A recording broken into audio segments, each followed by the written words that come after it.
We'll call this regular meeting for Wednesday, October 1st, 2025 to order at 4:30 p.m. Ms. Olson, roll call, please. Director Venkis? Here. Director Carey? Here. Director Beasley? Here. Director Beaver? Here. Director Jorgensen? Present. Director Malpaca? Here. Director Ott? Here. All 7 board members are present in person today for the board meeting, and we have several students in the audience who are going to entertain while we are in executive session. So welcome to all the students who are in the audience. Please join me as we observe a moment of silence.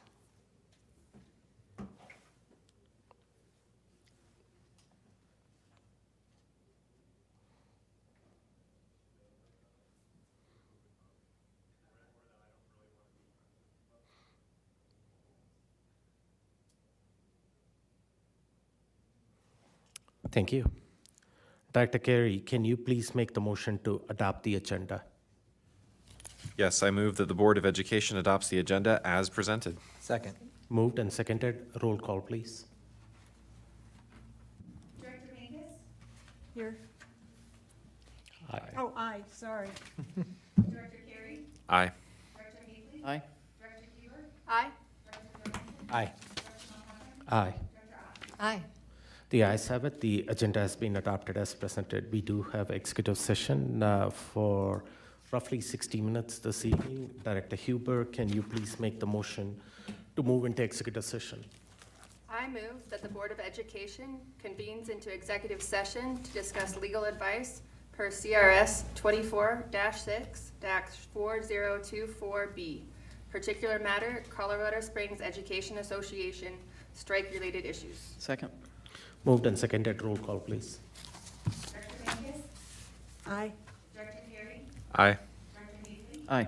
Director Beaver? Aye. Director Jorgensen? Aye. Director Malpaca? Aye. Director Ott? Aye. The ayes have it. We will enter into executive session and reconvene to a regularly scheduled board meeting at approximately 5:30 p.m. Thank you.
Good evening. Let's get started with our regular meeting. We are reconvening in public session, and there is no need to modify the agenda after executive session. Thank you for joining us this evening. The first Wednesday of October. Time is flying by. As always, it's great to see all our students and some of our staff and community members in the audience as well. I'm going to start by thanking the Coronado Jazz Band and Mr. Avery Payne. Under the direction of Avery Payne, they did an awesome job out there. Our executive session ended a little bit early, and I was able to catch the ending of your performance. You guys brought the house down. So Thank you so much. Mr. Payne, could you?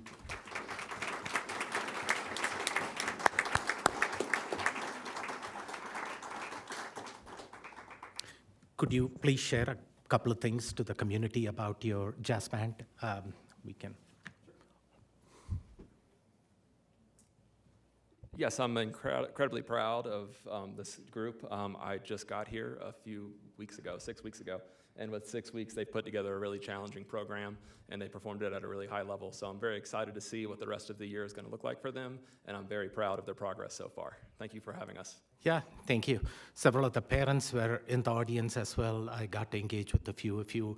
All of you must be really proud of your kids. So, if there are going to be student performances at Coronado, please send an invite to the board. If time allows, we can stop by and enjoy your performance. Thank you, guys.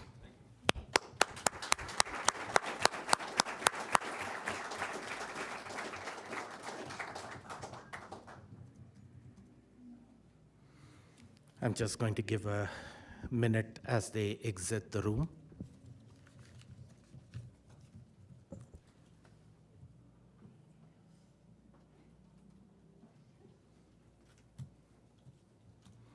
Thank you, and here we are. Before we start this evening's proceedings, I do have a message. That reflects the sentiments and the will of the board. As the community is aware, the Colorado Springs Education Association has announced their intent to conduct a one-day strike on October 8th.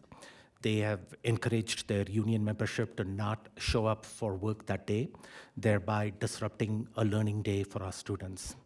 The board has collectively discussed this matter at several executive sessions, along with the superintendent and our legal counsel as well over the past several weeks. We have taken into consideration our overarching priority, the operational pressure points, the collective resources available to the district, the safety consideration of our students and staff, and other legal aspects as well.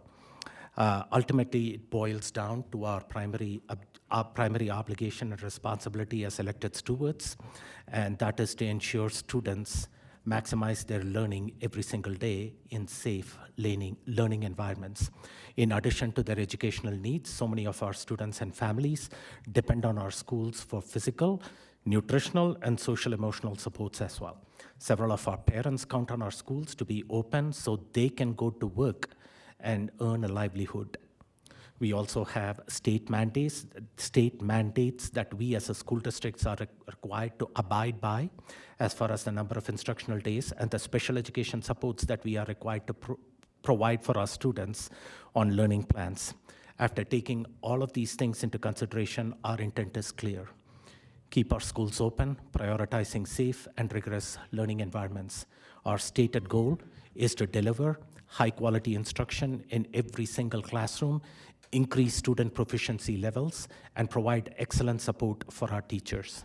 And that will happen every single day, including on October 8th.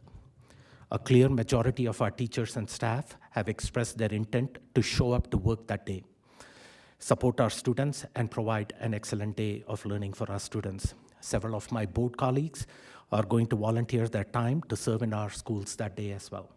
So I want to take this opportunity to thank all our staff, including central administration, principal, support staff, and especially teachers, who are prioritizing our student needs and making sure our students are safe and supported.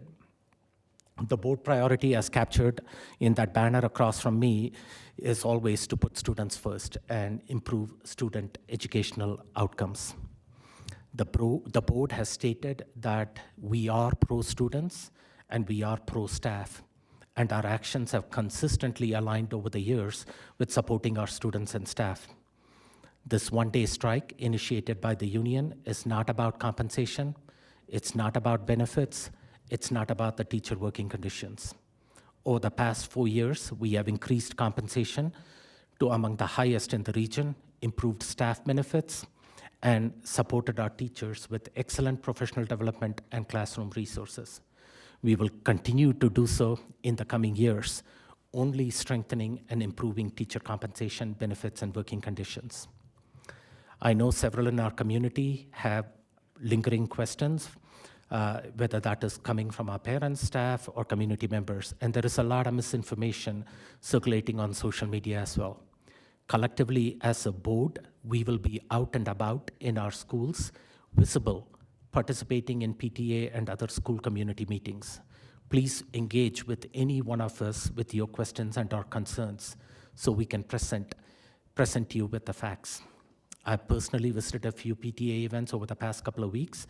Thank you to the people who have engaged with me. All of those conversations have been really productive and respectful as well. Really appreciate your feedback and input. Building principals will also be sharing specifics pertaining to their specific schools, so stay tuned for those communications from your respective schools. Our goal is to have a safe, rich, and rigorous day of learning for our students. As we proceed through this evening's meeting, you will hear from Superintendent Gall and other board members as well on this topic. So thank you. With that, we'll move to the next item on the agenda, and that is going to be the Pledge of Allegiance. May I please have Anthony from Swigert Middle School and Sky from Russell Middle School. They are going to be leading us in the Pledge of Allegiance. Come up, guys, right up to the front.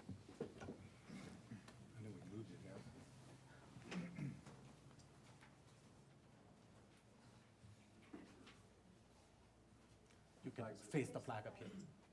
Okay. Yeah, there you go. And whenever you're ready. To the flag of the United States of America and to the republic for which it stands, one nation, under God, indivisible, with liberty and justice for all.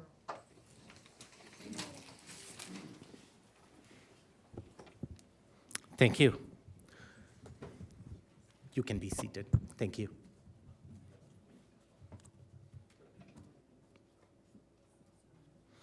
Okay, today's spotlight is about an upcoming event. It's Chalktober. I'm going to turn it over to Superintendent Gall and his team to share some additional details with the community and the board. Yeah, thanks to everyone, and they might need that. Thank you if you want to hand it. Oh, there's another one up there. Thank you, Melissa. I'm going to ask Crystal Rasmussen to come forward and introduce the team, and I'll just do a little bit of an intro. We talked about this last year and the year before in our retreat, these idea of peak experiences. How do we bring learning in the classroom outside into our community?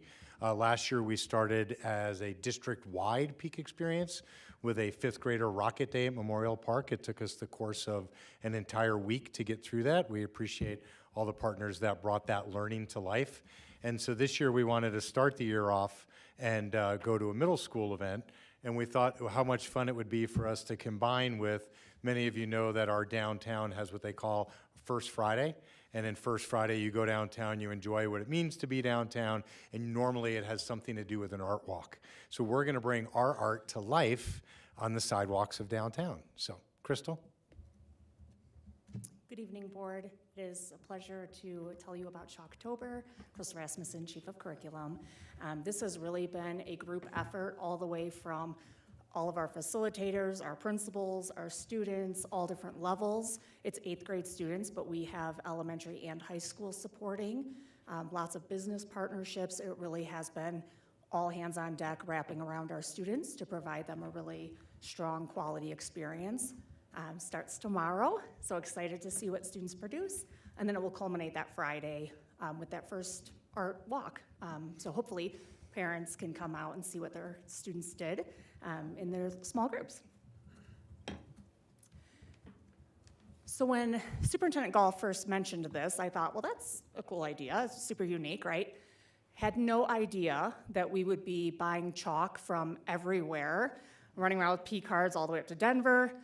We have purchased basically any and everything that we could find, so hopefully it's enough.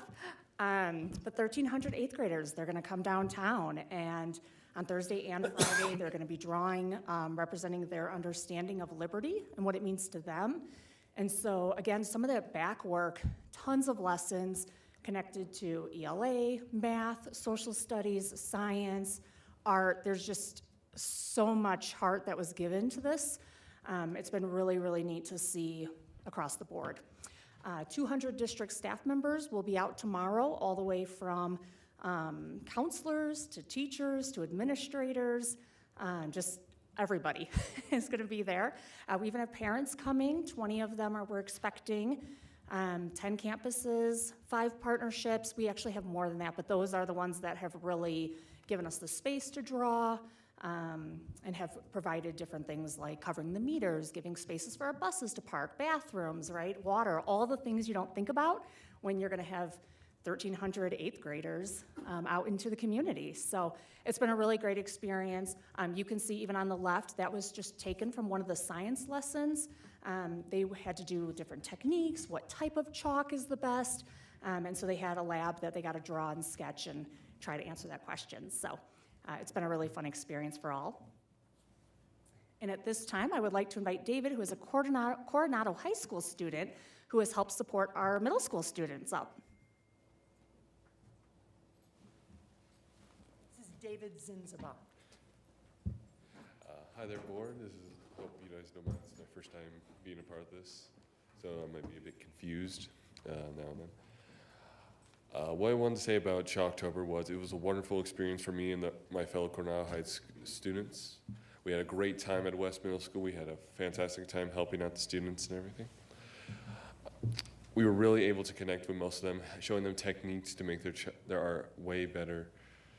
What else can I? You can move forward on the slide. Move forward. We also learned a bit of things they showed us too. They showed us they showed us the equipment they were using, the brushes, the texture gloves, the spray bottles, sponges, the brushes they used to help blend their art together to make it much more smoother transition when it comes to shading. The texture gloves also did a wonderful job with that. The microfiber towel to help clean up the grid after they finished their wonderful art. Sponges help dampen the thing to make it a lot more smoother, same with the spray bottle as well, and the pencil pastels to help write out their outline for the project.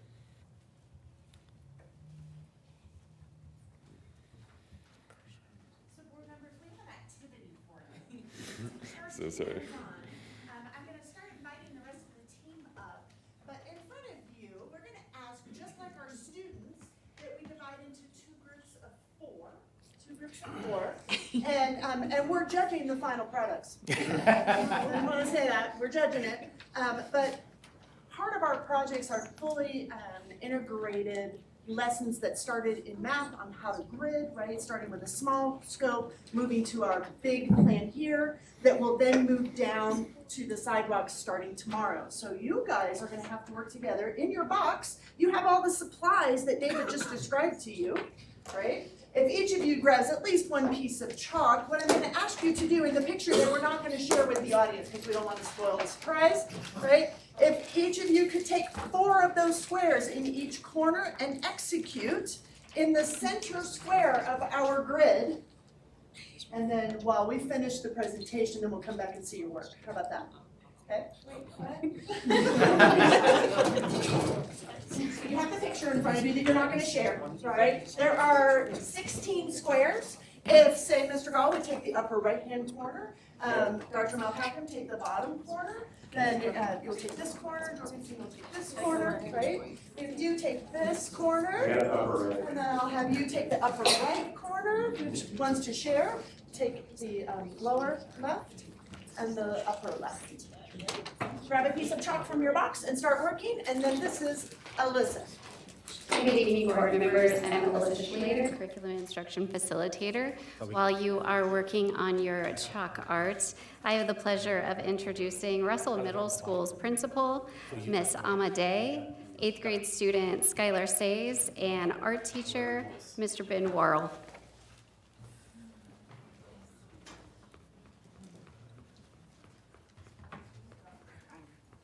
Make it up as you go, Alma, you're just fine.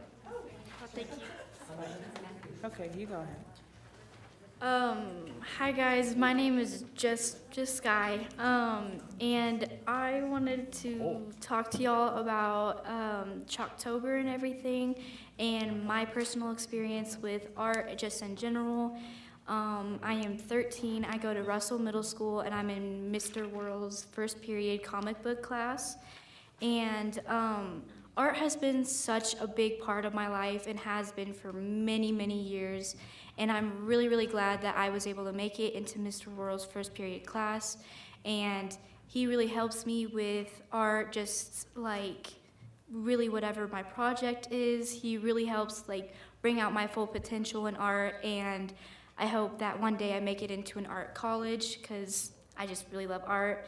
And so Chalktober has been a really great thing throughout all my core classes, and we have learned about all the different type of techniques, the textures we have used, chalk, and in my second period, which is my advanced social studies, we have been learning how to blend the chalk in a specific way to make it really pop of that full color. And I am just really excited for tomorrow's field trip, as I am also a part of yearbook taking pictures for my school to really just bring out my school in general. I really love using chalk. I have siblings at home who love chalk too.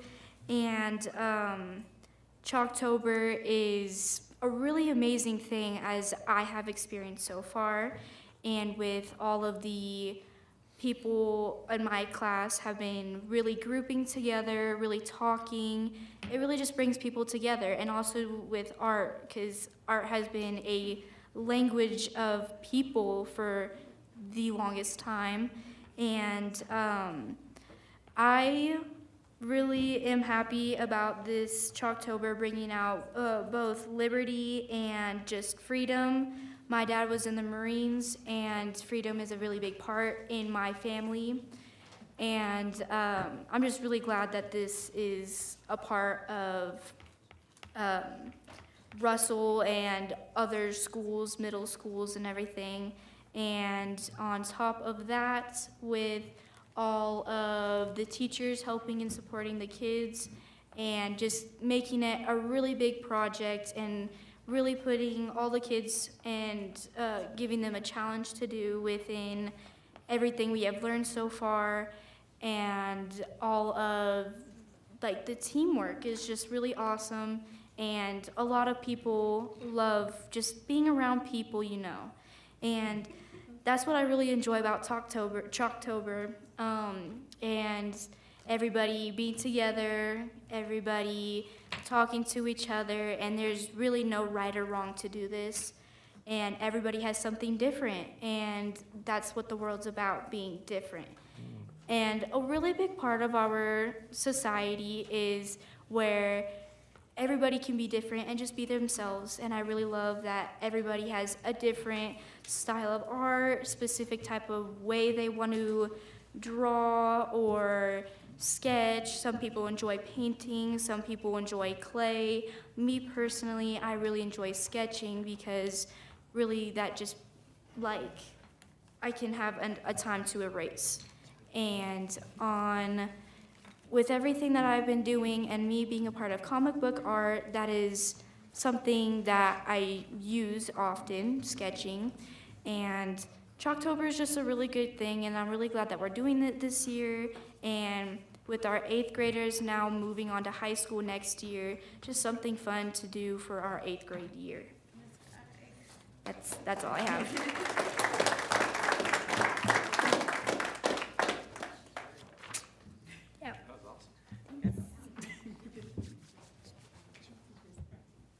I'm going to put you on the spot. I don't know if you have a slide or not, but talk a little bit about what this creates for you as a first-year principal and 0-year planning of a visual and performing arts middle school, and to hear a student talk about this cross-curricular nature of all these different learning modalities that come through this one experience. So I will say I'm extremely lucky because the Russell staff took this head on. I am a first-year principal, and of course that always comes with excitement and apprehension as well. It has just been really cool going around and watching our students work on this. I went through a science class, I went outside today and watched it work in social studies class, Teachers had to work together. Ben had to come out of his art class to go to social studies classes. Science had to completely switch what they were doing in terms of teaching the kids about chalk and how that works. So just as a visual and performing arts school, it's really, really cool to see different subject matters tie together and blend into the arts. I had a teacher today say to me, I was apprehensive, man, am I excited. Like, we're gonna do so well, nothing's gonna go wrong. I was like, you never say that in a school, but he did. But it's just been an amazing experience. And kids that we didn't even think would enjoy it have all been participating. I mean, they love it.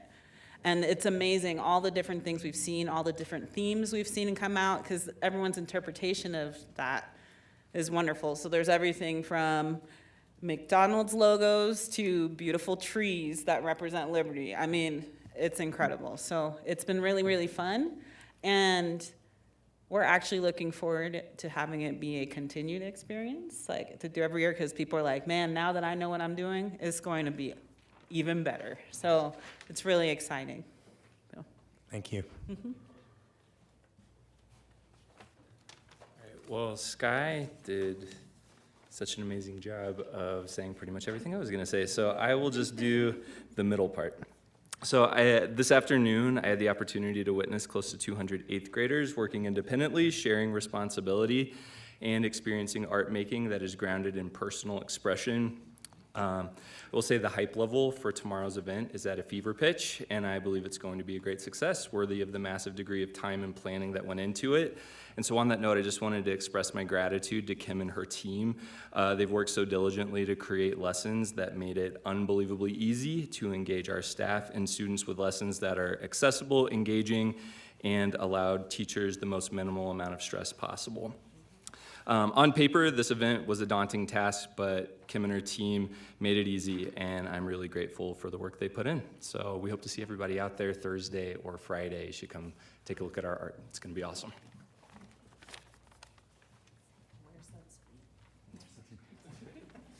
All right, to keep the celebrations going, we also have Jack Swaggart Middle School here. We have Principal Dr. Ray Cockrell, 8th grade student Anthony Molinar, and Mr. Michael Van Wagner, the art teacher. Hi, board. My name is Anthony, a student at Jack Swaggart, and I'm at 8th grade. Thank you guys for letting me talk about Chalktober. My favorite teacher is Ms. Newsom, and if Mr. Van Wagner was my actual teacher, besides advisory, he would be my favorite teacher.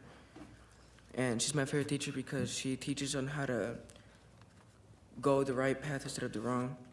And liberty is important because you can do what you want, but there will always be a consequence. After that, there can be a positive or negative consequence, so it matters how you use it.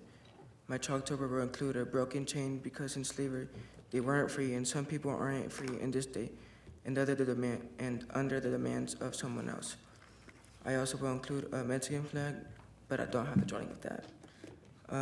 Because I have a freedom of my language and my culture, and I'm proud to be a Mexican American. And knowing 2 languages is a big power. And thank you guys for letting me talk about Chalktober. Awesome.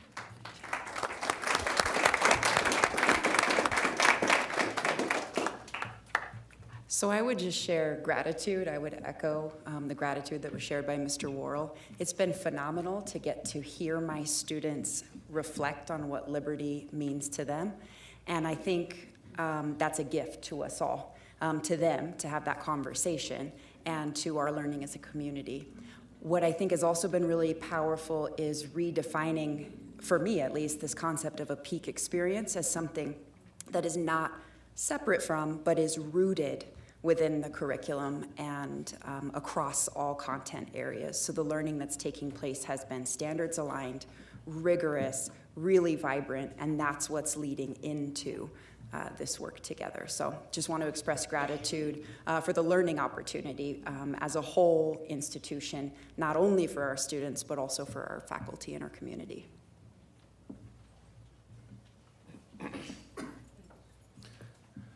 Well, most everything has been said about this event that could be said, but I do want to say that I'm very proud of how the students are doing, both in exploring in an art form that a lot of them haven't touched until this month. And I'm really excited that they're going to get a chance, many of them for the very first time, to have their voices heard, well, not their voices, but their visions seen by the entire city and make a positive mark.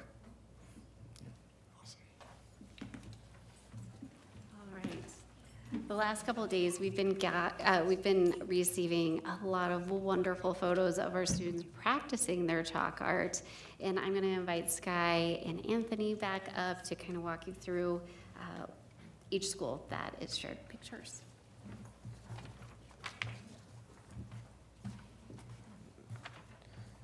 Slide 6 is picture of Man Middle School, student quote from Holmes. Chalktober is the representation of community through multiple created artworks all around the central idea of liberty and enterprise. We are a piece of a much larger puzzle. Slide 6 is a picture of Saban Middle School students' quotes from Holmes. We like being a part of the something new and different. It is fun. Slide 8 is picture of West Middle School, student quote from Holmes. Chalktober is a good idea so other people can see our work and what we think liberty means. Middle schoolers have something to say too.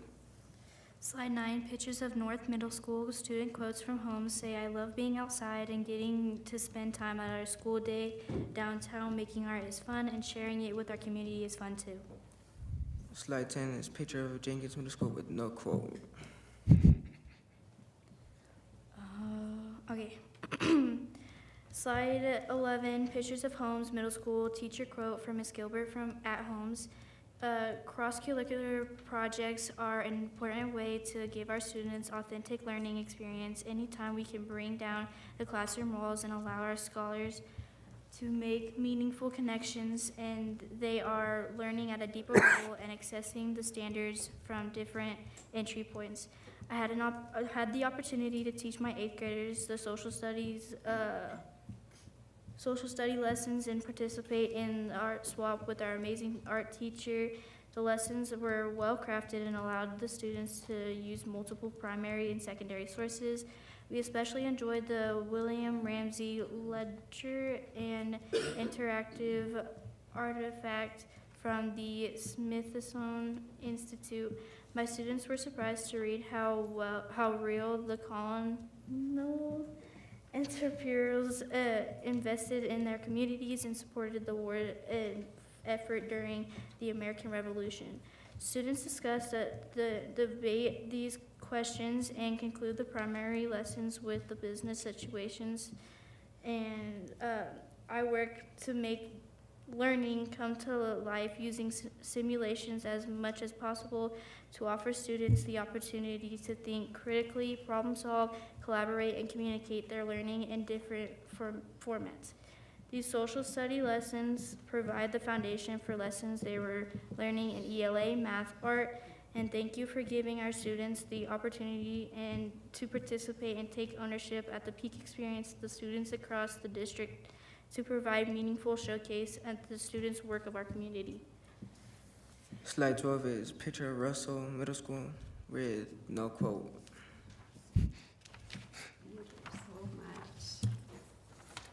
Our next slide is, we just wanted to say another big thank you to our business partnerships, the Downtown Colorado Springs and the First Friday Downtown, our partnership with the Pioneers Museum, Josh and John's, and Ephemera Dinners. All four of those businesses actually participated in our social studies classes by filming videos of themselves explaining their mission, vision, and values for their company and how that relates to liberty. So are we ready to get our judgy faces on? First off, despite some very quick and maybe not as detailed directions as we'd hoped, right?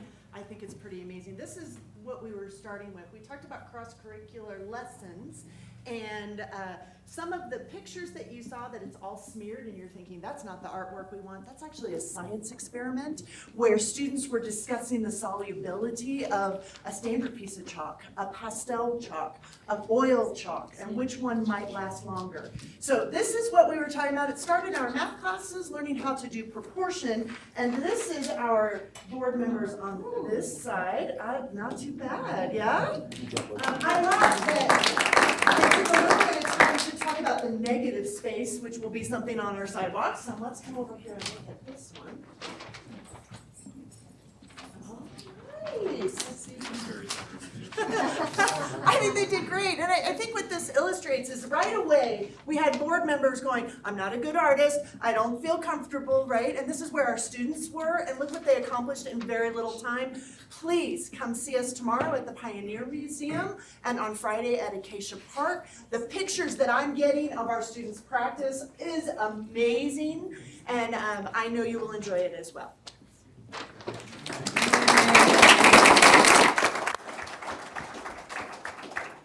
As I open it up for questions from the board, just 2 points. We did a Faustian deal with the weathermen. It's supposed to be nice tomorrow and it's supposed to be nice on Friday, so we're super thankful for that. October can be a tough time to do this. I am so appreciative of how quick the team is able to do this. I think you heard underneath how many details have to go into bringing 1,300 kids off campus and bring them downtown safely, effectively, without disrupting all of their instruction, and really this cross-curricular nature of how they've done this. What Dr. Cockrell didn't mention, and I was hoping she would bring it up, the term peak experience is actually coined from my interview with her a year and a half ago on her way into Swigert Middle School. It was actually out of context, but you use this idea of peak experience, and you know, we have beautiful Pikes Peak right outside the window, and so this idea of competency-based learning, this cross-curricular nature of how our children take advantage of, remember, we're the only downtown school district in the entire county. Celebrating that and making that a difference maker makes everything that we do a peak experience. So thank you, Ray, for giving us that terminology, and thank you for you and AMA and all of the middle schools that are supporting this. I open this up to board members for questions or comments. Thank you. I don't have any questions. I'll look for the board if they've got any questions or comments. I do have a couple of comments, though. I look forward to being there one of the days at least. I'm looking at the temperatures that you talked about, Superintendent Gall. Friday says near record temperatures at 85 degrees, so stay hydrated out there. So as you go about, and that's moving a lot of students, 1,800 or whatever the number that was shared out there. And then the school buses and the staff that are helping out with this, and the parents too that are going to be out there. So thank you. It's a collective operation moving all those students in a safe manner from their respective schools to downtown and then moving them back there again. So we look forward to participating as well. Board, any comments or questions? Anybody want to share about their sketching expertise? Looks like Director Bankus. Oh, I want to thank you, and I was one of the ones that says I don't know how to do this. This is such a wonderful opportunity for children to be able to express themselves in ways that they maybe have not had an opportunity or be guided into, and turn out a product that they can show off, not only to parents, because we all have those drawers where you put all that artwork in, and paperwork, but for the whole city. So thank you for exposing our children to a broader audience and giving our town a glimpse of art. Thank you. Yeah, thank you, Director Bankus, and yeah, all the partners that were mentioned out there as well.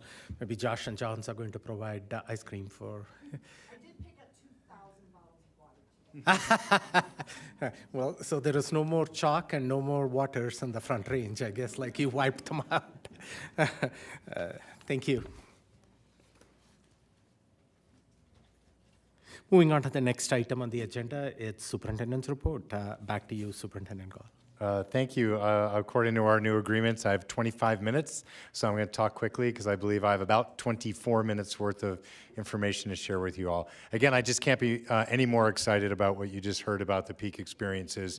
And just to give the full context, our goal is to have significant district-wide events, probably about every other grade, and they will go across different disciplines, math, science, ELA, humanities, world languages, and then allow each one of our schools to differentiate and fill in the spaces in between, such that individual schools can have individual peak experiences that give kids that chance to really bring the learning to life.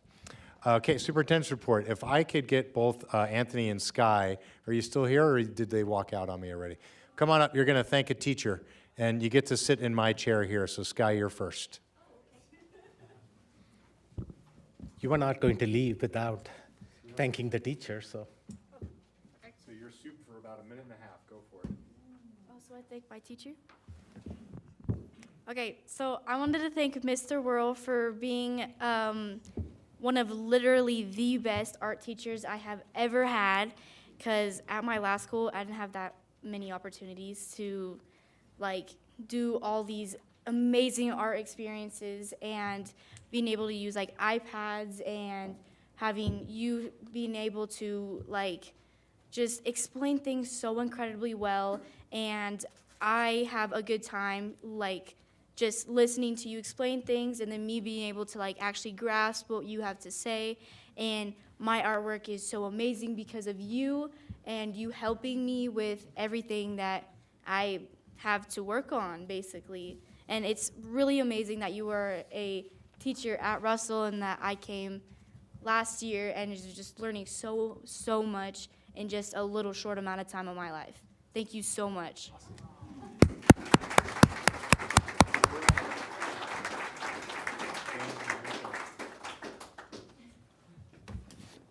I want to thank Miss Newsome because she has showed me how to build stuff, and she's always helped me with non-related class stuff, like with other classes. And she's also taught me how to go with the right path and what not to do wrong.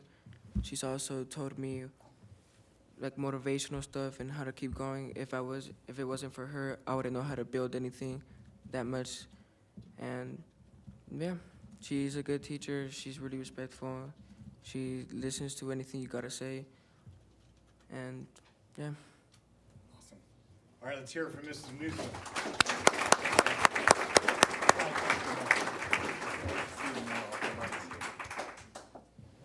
So Anthony's not just an artist, he's a robotics engineer as well. So the multidisciplinary opportunities in all our schools are phenomenal. I'm going to take a little bit of time to focus on some sports. It is the season, whether you're a Thursday night football or Saturday college or a Sunday baseball playoffs things. We have some incredible things happening in our schools that are worth our attention. I want to shout out our Doherty High School girls flag football team. Coach Pearson, they've only lost 3 games in the 2 years that this team has been in existence. They're ranked 13th in the state in their 5A league.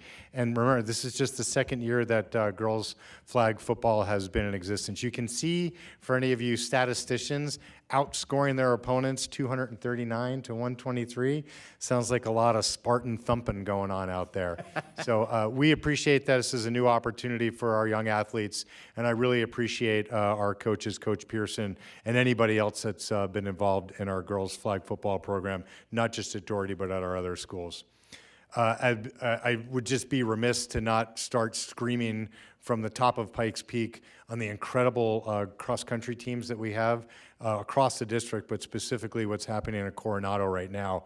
Coach Rassenberg has brought both a boys and a girls team that are not only very high ranked within the state, they are traveling interstate and winning tournaments. You can see here Mr. Young Oliver Horton winning the Desert Twilight Championship in the greater Phoenix area just last weekend. I think it says here that he not only set a track record, he had a PR, and I think it was the second fastest time for that distance in the country this year. And so please pay attention to what's happening at Coronado for cross country, both boys and girls. I believe states are next weekend. Is that right, Monty? November 1st. That feels like next weekend in my world. But we could not be more excited for what's happening there. And then I want to give just a moment here, and I can see our young quarterback is here, Mr. Thomas Buckmiller, as a quarterback for our Coronado Cougars. Thomas, why don't you stand up and throw a pass to the audience? That's right. Right. Everything you ever thought in a quarterback with the head of hair to go for it. And I appreciate Coach LeBouf. Is that how I say your name? LaBeouf, thank you so much. Top in the nation for yards, touchdowns, and passer rating. And if some of you remember, we also produced a highly drafted baseball player out of Coronado just 2 years ago. Please pay attention to what's happening for our sports. I'm not sure we've done enough to sing the praises of what happens for our athletes. I have tasked my administration to tackle our coaching stipends and to make us tops in El Paso County, to make sure that these incredible coaches and all our coaches are now getting the most amount of money for the work that they do for these young student athletes. Remember, sports, what you saw with Peak Experience, what you see normally when we start our day with celebrating many of our CTE experiences, these are all just the reasons why children come to school. It's all just a big scam that we can make sure that we get teaching and learning inside the kids. So we love every one of these opportunities, and any adult who is investing their time should be compensated and rewarded at the place where we are the leaders in the county, to make sure that our coaching staff gets continued opportunities to have high-quality athletes and high-quality programs. Thomas, you want to come forward and tell me what's your favorite stat and why? What are you most proud of on that sheet? Yeah, there you go. Well, it's not on the sheet, but I would probably say our 3-2 record. I think it's a big improvement and a big jump from last year. And Coach Biff has really preached and harped on us about the mental side of the game and just being all about approach and process, because we can't control results, so why worry about them? But I think just our approach this season has been a lot better, and the wisdom he shared with us and our team has really reflected my stats, because without him, I wouldn't have these stats. I wouldn't have the approach that I have had. And I think although my stats are awesome, it really reflects. My favorite stat is our winning record currently. I love that. What a great answer. Thanks so much. Yep. Addie, keep doing what you're doing up there. Okay, this is kind of a boring slide, but there's some exciting news behind it. Everyone knows the president of Pikes Peak State College, Dr. Lance Bolton. He ran up to me at the State of the City last weekend, where our mayor gave an update at the Broadmoor on all things in our city. And he said, I've been looking through the thousands of people who are here. I've been looking for you, Superintendent Gall. And I said, Lance, what do you need? And he goes, I just learned that D11 students who take Fundamentals of Music Theory class will automatically be awarded Pikes Peak State College MUS 1000 class credits for it. And he said, because your music department in each one of your high schools is doing such phenomenal work at the high school level, that Pikes Peak State College is going to automatically grant college credit for kids that take that class. Now, for those of you who don't understand the dual enrollment and concurrent enrollment, that's a very complicated process. But for the higher education institution to come down and tell the high school that we're already meeting and exceeding what their expectations are for that class is a testament to, where did Ms. Kincaid go? There you are. And then all of the principals who lead those programs. We scream about how important the arts are, and you saw that demonstrated today just in sampling by our Prelude, which we do every week, and then with Chalktober. This is the district that is leading in our city in using music, again, as the scam to make sure kids want to come to school. Anything that I can get to make your child want to come to school works for me. You come to us with the idea, we'll find a way to get the funding for it. I appreciate our partnership with Pikes Peak State College, and I'm very thankful to every educator and every parent who makes that extra time for their kids to be invested in music. As a father of a music educator and a violinist, I know how exhausting those experiences can be. Okay, I am doing well on my schedule, and I'm super excited for us to give an update on some of the dyslexia supports. These are all stories, and the story that I have, and eventually we're going to get up here. Amanda, can you please stand up so everybody can see who you are? When you're the superintendent, a lot of times when you meet parents, the first time you meet them is what I call a good solid two-finger point, where they're letting you know what you're not getting done. And Amanda came to advocate not just for her own children, but for the lack of continuity and consistency in what we were providing for dyslexia supports across our portfolio of schools. And so from me to you, thank you for holding us to account. And I'm super excited for Marcy to talk a little bit more in depth about the program.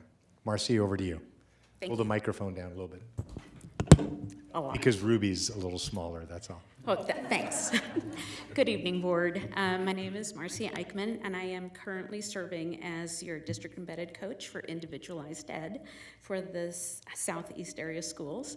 I'm also a certified academic language therapist, a CALT, and I am proud to be part of the team that is helping to advance dyslexia education across our district. Behind us, we also have some of our regional CALTs, including Catherine Stoller, Nicole Sajowski, and Renee Smiley. Tonight, I would like to provide just a brief overview of the current district services for dyslexia. And our approach is grounded in structured literacy and delivered through a tiered system of support for our students to meet their diverse needs. The map that you see reflects our current service area. And currently we have 8 schools that have a dedicated CALT on staff. Our professionals that are in these roles have completed 200 hours of specialized training, a rigorous supervised 700-hour clinical practicum, and passed a national certification exam. At these intensive support sites, students receive Tier 3 dyslexia-specific intervention through programming such as Take Flight, JET, Build, and Turbo. In addition, across the district, we have 21 additionally trained, fully trained CALTs that serve in traditional roles such as teaching and intervention. And these are our strong Tier 1 and Tier 2 sites. And because we have these embedded staff members at these schools, they can provide their deep expertise in classrooms, coaching, intervention, and leadership teams. Their knowledge allows them to support not just our students, but also their colleagues in implementing evidence-based practices. These sites are committed to strong Tier 1 instruction, as well as Tier 2 and Tier 3 supports and the use of evidence-based interventions. Additionally, folks like me offer before and after school programming at different locations, and we serve students up to 12th grade. For the 2024-25 school year, we serve 385 students, and this year we are currently serving 114 at the intensive level, and that number is continuing to grow as additional groups are added, and we are on track to meet or exceed the number of students that we served last year. Finally, we do have, in addition to our portfolio schools, we have one charter school that is dedicated to serving our students with dyslexia profiles or formal diagnoses, and that's Orton Academy. And they do provide a very specialized learning environment tailored to meet the needs of those particular learners. So this layered model reflects our district's commitment in ensuring that every single student, especially those with dyslexia, receives a high quality, evidence-based instruction and support. And with that, I am honored to introduce the CUTE family. My friend Ruby came up to stand with me because I was very nervous. And we also have Savannah and Dane and Mom Amanda and Dad Sean. And they are going to speak to you about how our dyslexia programming has impacted their lives and made a meaningful difference.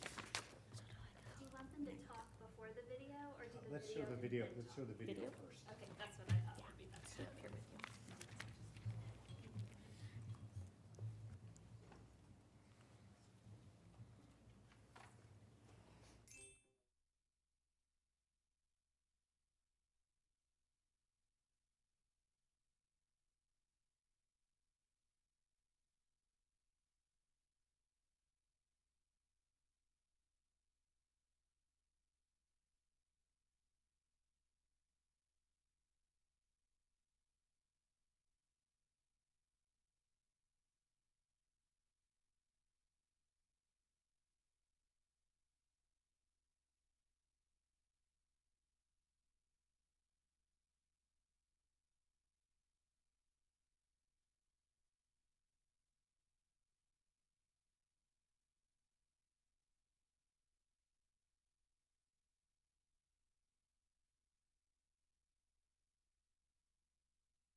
Hi, I'm Dane, and I'm in 5th grade. I have dyslexia, which means reading has always been really hard for me. For a long time, I didn't like school because it was so hard, but things have changed. Now I get special help from a program called Take Flight and from my special education teacher, Miss Martinez. She shows me strategies to make reading and writing easier, and little by little it's working. Reading still isn't easy, but it's getting better all the time. In fact, I'm now tackling grade level books and feeling proud of myself when I get through that. Something that really surprises me is that literacy has become one of my favorite subjects this year. My literacy teacher is really funny, and I've always loved stories and learning. That makes learning to read feel a lot more fun. I want to thank you, the board, for making sure that kids like me have access to programs like Take Flight and teachers like Miss Martinez. Without that, I'd probably still be dreading school instead of enjoying it. I hope you keep offering this support for other kids too, because there are a lot of us who need it.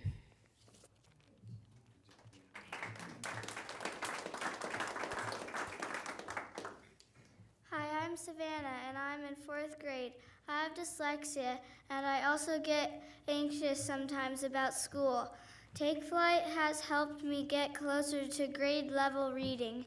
Now I'm really enjoying reading stories, and sometimes I even sneak a flashlight under my covers so I can keep reading at night. But maybe don't tell my mom and dad. Thank you for supporting kids like me. Having programs like Take Flight makes school a lot more fun and helps us believe we can do it.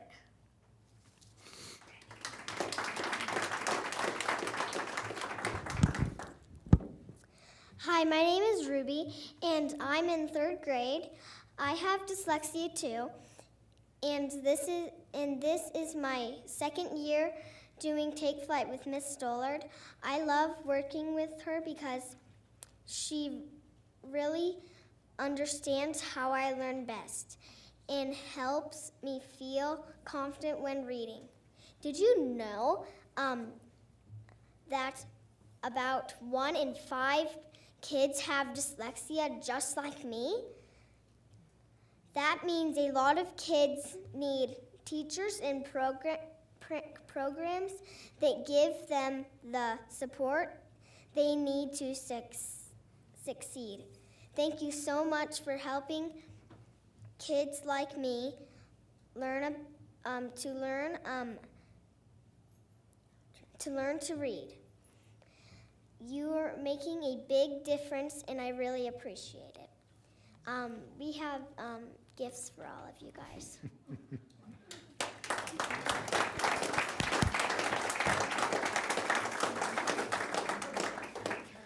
Amanda, you want to bring us home at the microphone? They said everything. Oh, they said everything. We just appreciate everything. We hope the program will keep growing. There's obviously a huge need for it, and it's been so impactful for that 1 in 5 that has this superpower. So thank you. Thank you. Thank you.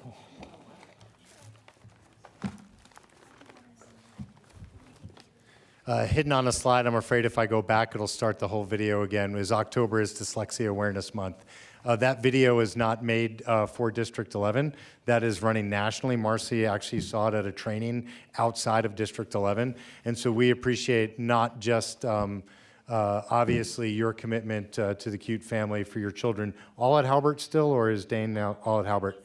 Yeah, great. So thank you to the Halbert staff and all our other schools that are displayed there.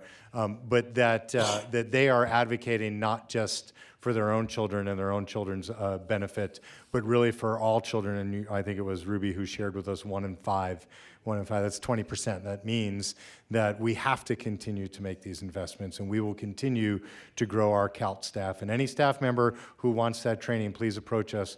We'll find a way we can make sure that we incentivize you to get that training so we can continue to grow that staffing opportunity, that we don't kind of force feed families into just a specific school or two. I do remember, in honor of Director Nelson, who's not here, who once said, why can't all our ELA teachers have CALC training? That'd be a great place for us to be able to get to. So thank you all. Rounding ourselves out, I'm going to make it. I'm going to make it right at my hour. We will be up on Friday at Chipeta celebrating with Josh and John's. Boy, this feels like a Josh and John's advertisement board meeting. They got a shout out earlier. They're former D11 teachers, so anybody who wants to go open up an ice cream shop is a big fan of mine. But we promise the students there will be there on Friday to celebrate their highest ELA and math scores in the city. So we do appreciate the staff, the family, and particularly the students at Chipeta, because they're the ones who actually took the test. So apologies to families that some kids will have chalk on Friday and other kids will have ice cream all over their face. So what a great thing to be able to celebrate. And please thank you again to all our families that were at school on time. Today was count day. We heard it alluded to earlier. The way we get funded by is the number of students that we have in the system. There is no other magic money. If there are not children in the system, there is not the same amount of money. There are concerns about employability. I hear all these people, will I have a job? If we have students, we will have jobs. We have to remember that count day and attendance are critical components to the funding formula. So thank you all for those of that were able to make that commitment to District 11 on count day. And if you like District 11 and you show up after October 1st, we'll still love to have you. And we welcome all families to our schools. 4 seconds, 3 seconds, 2 seconds. Questions to the board for the superintendent's report. Thank you, Superintendent Gall. Any questions or comments from the board at this time? Thank you. I appreciate the cute kids being here and sharing their dyslexia report. As they were talking, I was recollecting the conversation I had with you, I think about almost a couple of years back, and I went and looked back at the email thread where you and I first engaged, and you talked about Dane at the time being at Orton Academy and not having enough dyslexia supports in District 11, and here you are 2 years since, and we at District 11 have the necessary dyslexia supports for our kids, so you don't have to go outside looking for those opportunities. Parents have a choice to send their kids to the school that best fits their needs. I'm glad that District 11 is stepping into that arena and providing the supports that your kids need. So we've come a long way. We love District 11. Yeah, thank you. I appreciate it. And Thomas Buckmiller out there, thank you for what you are doing. I'm a big sports fan, and in this day and age when everybody is looking at themselves and say me first, you talked about team coming first, and the team record matters to you, the most important stat of all, and that will carry you a long way.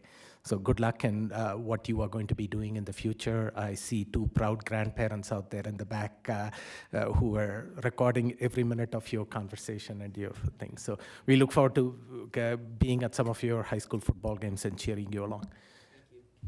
Yes, press your button. I'm going to interrupt. Okay, Director Hafley. Thank you, Thomas Buckmiller. I have the distinct pleasure of announcing all the football games for the district. So that's me up there saying that your pass was good for another Colorado Ribbon Chop House. First down. And being a former teacher at Coronado, it's so nice to see the football team doing really well. So I just wanted to say thank you for making my time up in the press box pretty great. I mean, it's pretty great to see kids playing ball anyway, but football under the lights and knowing that it's the Cougars, booyah, man. It was good. So thank you. Any other comments or feedback from the board to either the presenters or to Superintendent Gall? I don't see any. Thank you so much. We look forward to the celebration at Chipeta as well on Friday, where kids are going to be enjoying ice cream. So thank you.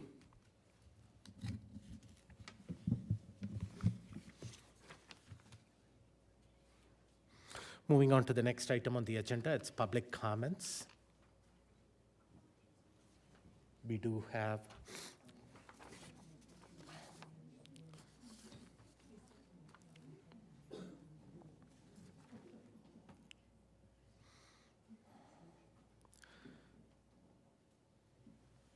Okay, we do have a couple of public comments.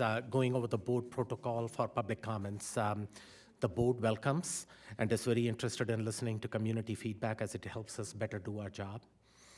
Please approach the podium when your name is called. You have 3 minutes to deliver your remarks. Please monitor the clock that is on display and complete your comments in the allotted time. Board meetings are primarily business meetings for the orderly and efficient conduct of the business of the district. Keeping that in mind, the clear expectation is that your feedback is presented in a civil, professional, and courteous manner without resorting to disparaging or defamatory remarks. Students are often in attendance or watching our broadcast. Speakers' remarks, therefore, should be suitable for an audience that include minor students, including no use of profanities or obscenities. To adhere to the board policy and accomplish the work already on the agenda, the board will not respond to comments during this time, but I can assure you that your comments will be taken into consideration as we discuss pertinent agenda items. To maintain the flow of the meeting and not have prolonged interruptions, please refrain from clapping. If you want to show support to a speaker, please stand as the speaker is talking or use a silent applause. Lastly, the statements made by the public do not reflect the views of the board or the district. With that, the first comment is from Ms. Janine Russell. And this is regarding the National School Lunch Week. Welcome, Ms. Russell. Again, my name is Janine Russell. I'm the Director of District 11 Food and Nutrition Services Department. This week is a celebration of the National School Lunch Program.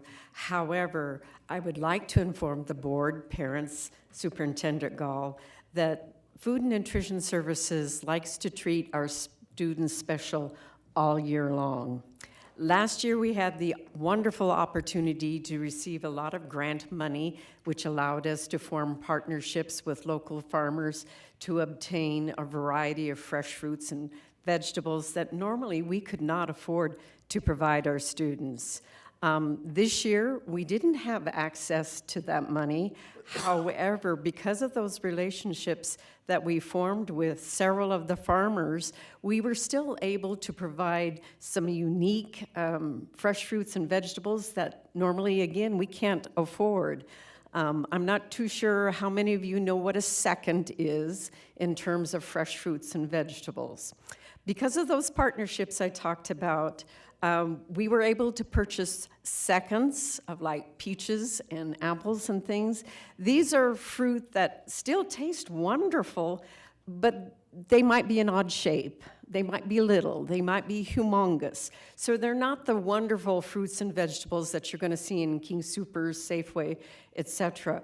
But still at that, our students have been able to enjoy a variety of peaches, watermelon, cantaloupe, and again, a variety of apples, such as the Honey Crisp that you had this evening. We've had Fuji's, Gala, and some other things. So again, we're doing our part to help the academic world by nutritionally fueling minds, one meal at a time.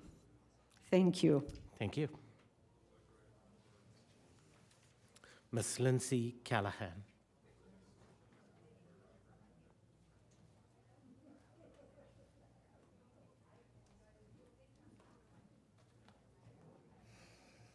If you can pull the microphone up. Yep. Thank you. Good evening, board members, parents, and community. My name is Lindsay Callahan, and I'm a D11 parent with 3 kids. My husband and I recently won full custody of his children, whom I love dearly. My 13-year-old stepson was dragged through 3 states and 5 schools last year alone, including one in D11, in an attempt to hide him from us and the courts. Now, back in Colorado and attending Russell Middle School, he's working hard to adjust to our home, our rules, and our academic expectations. He dreams of becoming a doctor, a rare ambition for a 13-year-old. I've fought for his safety legally, and now I fight for his academic excellence and success by demanding excellence from our teachers and schools. My husband and I are busy parents and business owners.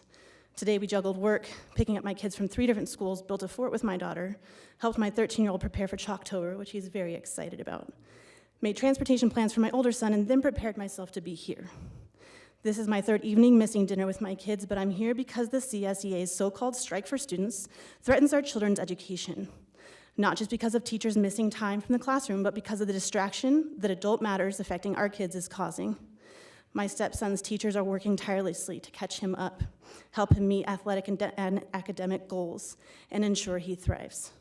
Our kids, our future, deserves classrooms that are well-prepared, staffed, and focused, not disrupted by adult agendas.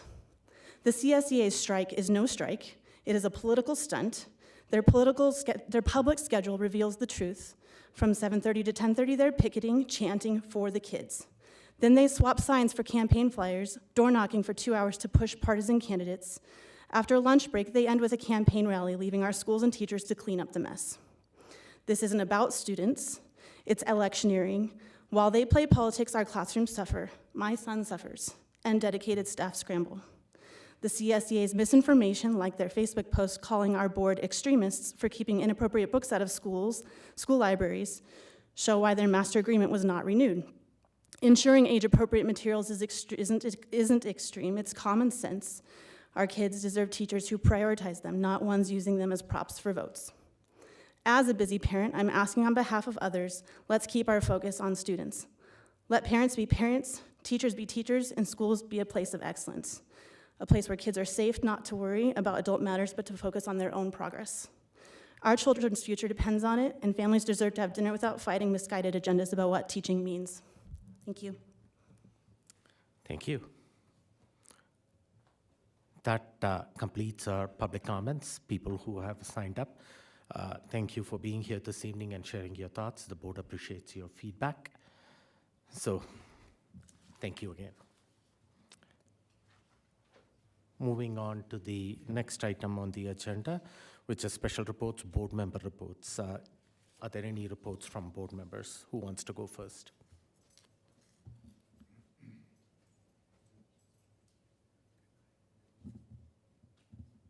Director Art. Thank you. I just want to recognize Director of Food and Nutrition Services, again, Janine Russell. Thank you for the examples of fresh fruit that we've received, thanks to you and your department, and speaking of the department, to all of you for supporting our kids each and every day.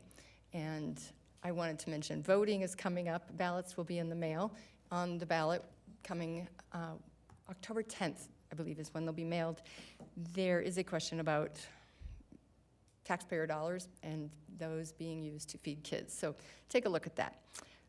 There does seem to be a theme this evening about partnerships and opportunities, and I want to recognize that many of our students visited the Water Festival for fourth graders. It was held at UCCS. And I know I saw you, Director Jorgensen, and Director Malpacum, President Malpacum.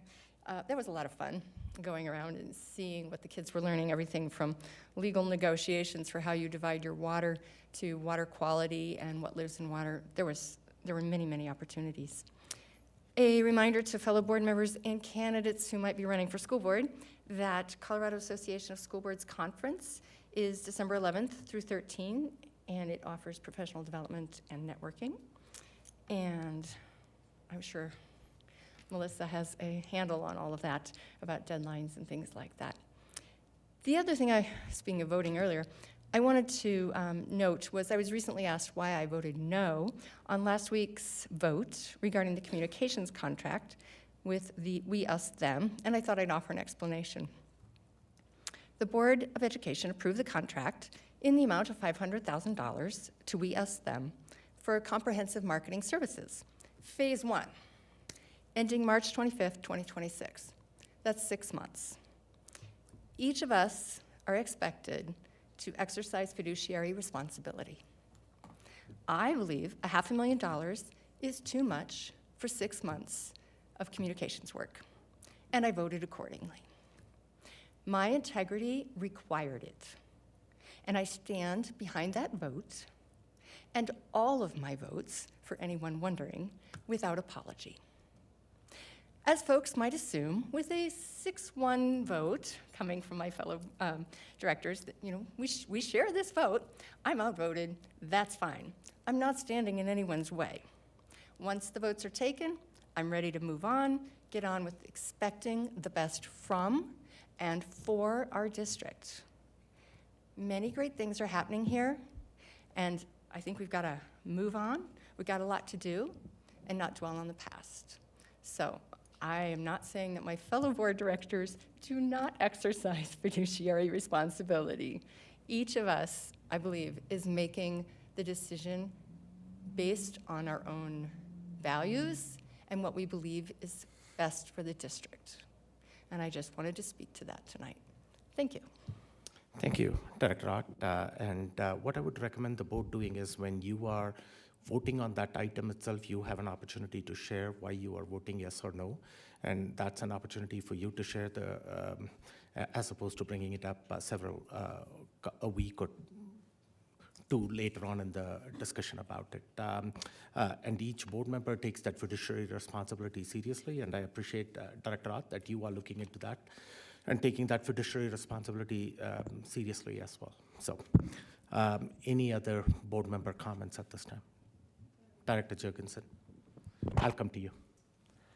Ms. Russell, I had the Honeycrisp apple. It was one of the sweetest apples I've had, I think, all season. So thank you so much. I took a few more for taking home. So today I'm going to do a little version of Mythbusters to cut through some of the noise surrounding the CSEA and their planned strike next week. Myth 1, CSEA is striking for safer schools. The fact is that D11 has already invested $12 million into security vestibule entrances across our campuses, prioritizing our highest risk schools first, and an additional safety measure improvements are already on the table. The idea that safety is being ignored is simply false. In fact, security will be enhanced and at every campus next week so that we make sure kids can get their learning done. Myth number 2, the board is prioritizing privatization and politics over real solutions. The fact is that there's no private schools in our portfolio. What we do have, though, is a thoughtful, deliberate expansion of charter schools to provide real choice for diverse families. This board has consistently worked to depoliticize classrooms, simplify learning, and reinforce respect for parents and guardians. Myth number 3, teachers are striking on October 8th and families should keep kids home. Again, fact, roughly 1/3 of staff have chosen to strike. So when you see a bunch of people out there, it's not all D11 teachers. That means that the majority of teachers will be in their classroom doing what they do best, teaching. Schools will remain safe, orderly, and open for learning. Parents who truly want to stand with teachers should stand with the 2/3 who are keeping their commitment to students. Myth number 4, over 400 teachers left the district this last year because their contract was taken. The fact is, this is also pure fiction. HR data I asked to make sure it was accurate does show that normal turnover rates were a little bit increased last year with the uptick of retirements and resignations. At the start of the school year, though, we had just 5 unfilled teaching positions. I've been here 6 years, and we've had 30 to 70 to almost 100 vacancies. We had 5 vacancies this fall. Not long-term subs, not other people that are coming in to help cover and make it work. 5 vacant positions. That's an unprecedented low compared to what the vacancies I already mentioned in past years. Moreover, 70% of the new hires that we brought into D11 this year have come with prior experience, meaning we're not hiring a bunch of first-year newbie or alternative licensed teachers. We're having teachers that want to come work in D11 and be with us. CSEA's numbers don't add up. Even if you try and add in the internal transfers from campus to campus, it still doesn't equal 400, so I'd love to know where they got that number from. Myth number 5, the board is letting Jenkins fall off the hillside. Have you driven past Jenkins? We're building a brand new school. It's not vacant, it's not dilapidated, it's not falling into a hillside. We've addressed the issues that previous boards refused to correct and put $25 million into a new media center and a brand new wing for learning. All you gotta do is drive by, check it out, it's beautiful. And lastly, my myth number 6, union teachers will be striking all day. Union picketing, as a fact, is that only scheduled from 7:30 to 10:30, after which they'll spend the day canvassing neighborhoods just 2 days before ballots drop. One of their own teachers even mentioned that's not a coincidence. This isn't about safer schools, it's about politics. So they blame this board for being political, but yet they're taking their strike day to go be political. It just drips with irony. And to cap it off, they'll end the day with a picnic in Acacia Park. So picture this. There's students in Palmer, second-story window, looks down on Acacia Park. They're working with a sub that day because their teacher chose to strike, and they look out the window and they see their own teachers having a picnic in Acacia Park. That is not solidarity with students. That's abandonment. I'll say all this to encourage each of you to not take every social media post at face value. Just because someone hits post doesn't mean they're telling you the truth. D11 is here to first and foremost educate students, by law, as you heard earlier tonight. Our taxpayers expect that our teachers will be in their classrooms and teach our students to help them receive a proper education. Lastly, to every teacher dedicated to our mission who will be showing up for kids that day and helping students learn, I thank you. Thank you. Director Huber, you are next. Hi. This month, I have attended many meetings to include the Special Education Advisory Committee. It was led by Deanna DeHaan and Ms. Marshmallow, who's the Intern Director of Individualized Education. There were lots of parents from across the district there, and it was really nice to see how they've collaborated to assist their students, and they've worked together to resolve problems.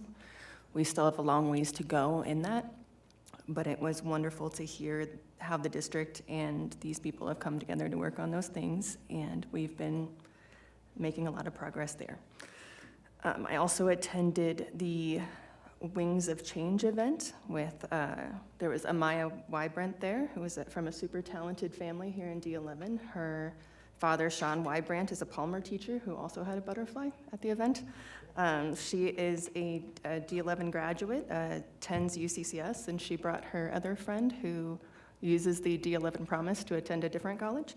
And it was really nice to see the community coming together for that effort. I also attended the DAC Forum, and I wanted to thank Marion and the team and Nicole Ottmer and whoever else worked on that to make sure that that was fair, very professionally conducted. I think that went very well. Also attended Petals of Appreciation for 2 schools. Loved meeting the staff there. And then there was the Cool Science Festival at UCCS, which was very fun with Palmer, Coronado, Trailblazer. There may have been other schools there. And that is what I've been up to. So. Thank you. You've been busy, Director Huber. And you talked about the forum yesterday. That was really well put together and well attended as well. There was a lot of people out there listening to what the candidates had to present, and hopefully they're doing their research before they get to pick the right choice. Director Hafley. I just wanted to give a big thank you to the principals and staff at the following schools: Fremont, Jackson, Martinez, Rudy, Holmes, West Middle School, and Palmer. I want to thank you all for welcoming me into your schools and also into your classrooms. I wasn't in every classroom, but I was in a lot of them, and what I saw was nothing short of total awesomeness. The kids at each of these schools were on task, they were involved, and the teachers were on, and they were there for their students. And I think each one of them deserves a big atta-girl and atta-boy. So thank you for welcoming me into your schools. I was going to have I did have something prepared to talk about this upcoming, I'll call it a spectacle, on October 8th, but Director Jorgensen stole my thunder. And that's okay. I'm just going to add to it a little bit. I'm not typically somebody who shies away from saying what I believe and what I mean when asked.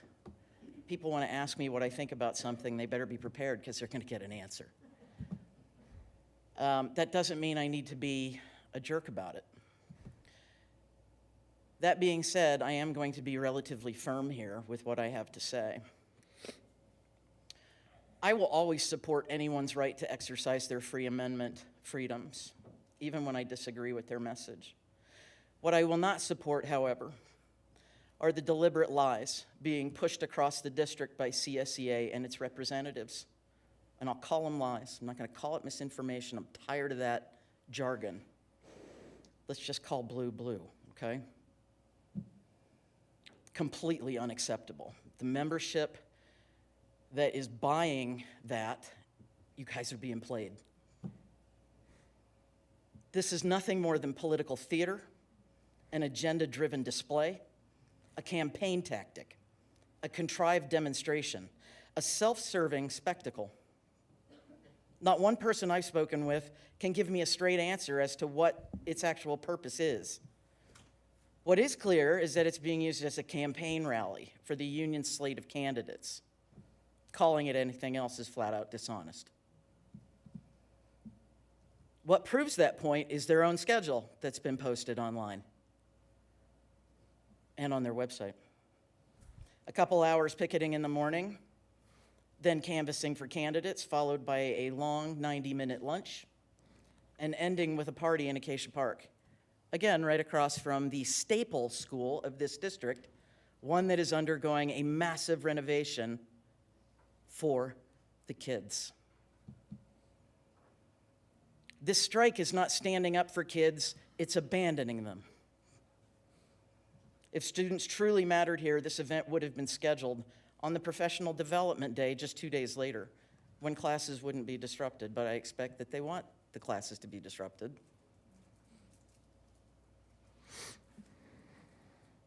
Which isn't good for kids.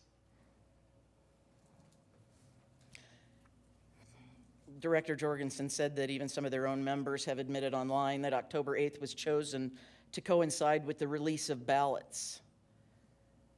Political. So this so-called strike isn't about advocacy for kids. It's about manipulation, plain and simple. At the end of the day, our students deserve honesty, not theatrics. They deserve educators who put their learning first, not political games dressed up as advocacy. If this movement were truly about kids, it would look very different. What's happening here is not about education, it's about power. And I, for one, refuse to pretend otherwise. And that's it, I'm done. Thank you. Any other board member reports at this time? I don't see any. So thank you for the board members for their reports. We look forward to engaging with you and when we visit your schools, please engage with us as well. Moving on to the next item on the agenda, which is the adoption of consent items. Director Art, can you please make the motion to adopt the consent items? Yes. I move that the Board of Education adopts all consent items as designated in the agenda. The consent items are personnel recommendations, October 1, 2025. Approval of August 20th, 2025 special meeting minutes. Approval of September 3rd, 2025 regular board meeting minutes. Approval of September 10th, 2025 special meeting minutes. Approval of September 17, 2025 special meeting minutes. Approval of September 24, 2025 special meeting minutes. And Resolution 2026-10, National School Lunch Week, October 13 through 17, 2025. Second. Moved and seconded. Roll call, please. Director Bankus? Aye. Director Carey? Aye. Director Hafley? Aye. Director Huber? Aye. Director Jorgensen? Aye. Director Alpaca? Aye. Director Ahn? Aye. The ayes have it, the consent items have been adopted. Moving on to the action item, the first one is recognizing our principals. This is National Principal Appreciation Month. Director Hafley, can you please read the resolution for National Principal Appreciations Month and then make the motion for action item I-1? Yes, Resolution 2026-11, National Principals Appreciation Month, October 1st through the 31st, 2025. Whereas it is the primary responsibility of the Colorado Springs School District 11 Board of Education and the superintendent to preserve and improve resources for schools so that all students have access to quality education and foundation for a successful future. And whereas school principals play an integral role as instructional leaders in the education and growth of students in elementary, middle, and secondary schools in Colorado Springs School District 11. And whereas school principals are responsible for promoting education and building relationships to ensure that each student receives services that meet their needs to excel in the classroom and life. And whereas school principals face many challenges in supporting and educating our young people, And it is through their perseverance and passion that the Colorado Springs School District 11 continues to produce well-educated, career-ready students. And whereas we will continue to encourage, support, and recognize our school principals who continually ensure a positive impact on students and educational process. Therefore, the Colorado Springs School District 11 Board of Education does hereby proclaim the month of October 2025 as Principals Appreciation Month. Signed this first day of October 2025. You got to make the motion. Oh, thank you.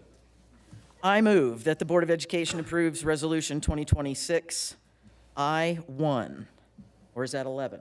11. Gosh, 11, doggone it. Endorsing October 2025 as National Principals Appreciation Month. Second. Second. Moved and seconded.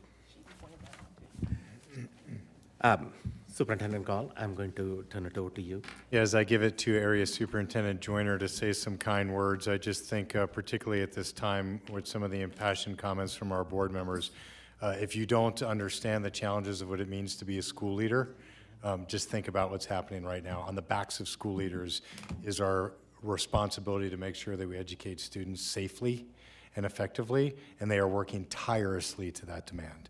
So I am proud to introduce a former excellent principal and an outstanding principal supervisor and area superintendent, Mr. Darren Joyner. And I got to interrupt you with such a big, welcome. 7 o'clock is time for public hearing on our USIP and UDIP schools. So, do we have any public comments? Darren Joyner, come back to the microphone. There are no public comments. The public hearing was set at 7 o'clock for, and I have to recognize the time appropriately at that time, and there are nobody signed up for public comments at this time, so back to you, Mr. Joyner. Thank you. Appreciate that. In honor of National Principals Month, we celebrate the remarkable leadership our principals bring to their schools each and every day. A principal is more than an administrator. They are visionaries who set the tone for learning, champions who advocate for every child, and role models who inspire both students and staff. A principal is also a person just like everyone else. I remember when I was a principal and I'd be out in public at a grocery store, at a movie theater, at any event, and it was always funny when your students see you out in public with your family. And then they realize, oh, they're just like us. Yes, they're just like you. People often forget, though, that principals do have their own family, responsibilities outside of work and hobbies. They balance this outside or work life with the experience that they provide for all of your kids each and every day. They are icons for this. Their steady guidance ensures that teachers feel supported, families feel welcomed, and students are given every opportunity to thrive. The work of a principal is not just about today. It is about building a legacy of excellence, empowerment of students and staff, and care that will shape lives and communities for years to come. So tonight, we proudly recognize and thank our principals for the lasting impact of their leadership. Thank you. Thank you. Well said, and so many of our principals work tirelessly, and they wear multiple hats. It's not just that they are building leaders. I've seen them directing traffic in front of the school, sometimes being at the crossing guard, helping a child out when they are having a difficult time at schools, and also the bridge between our schools and the community as well. They are front-facing. So dynamic principals do an amazing job in each one of our schools. So thank you to all the principals who do an amazing job day in and day out in keeping our students safe and ensuring that high-quality education is delivered in every single classroom. Board, any comments before I do a roll call on this? Director Mankus. I would also like to add my thanks and my appreciation for the many hours of dedicated service that our principals provide, the many hats that they wear, and the support that the district has been able to give. And I appreciate the board and our superintendent in making sure that our principals are well supported. It's a tough job. You have to make time for, I'll just give you an example. Dead Donut Day, or Dead Cat Day, that was it.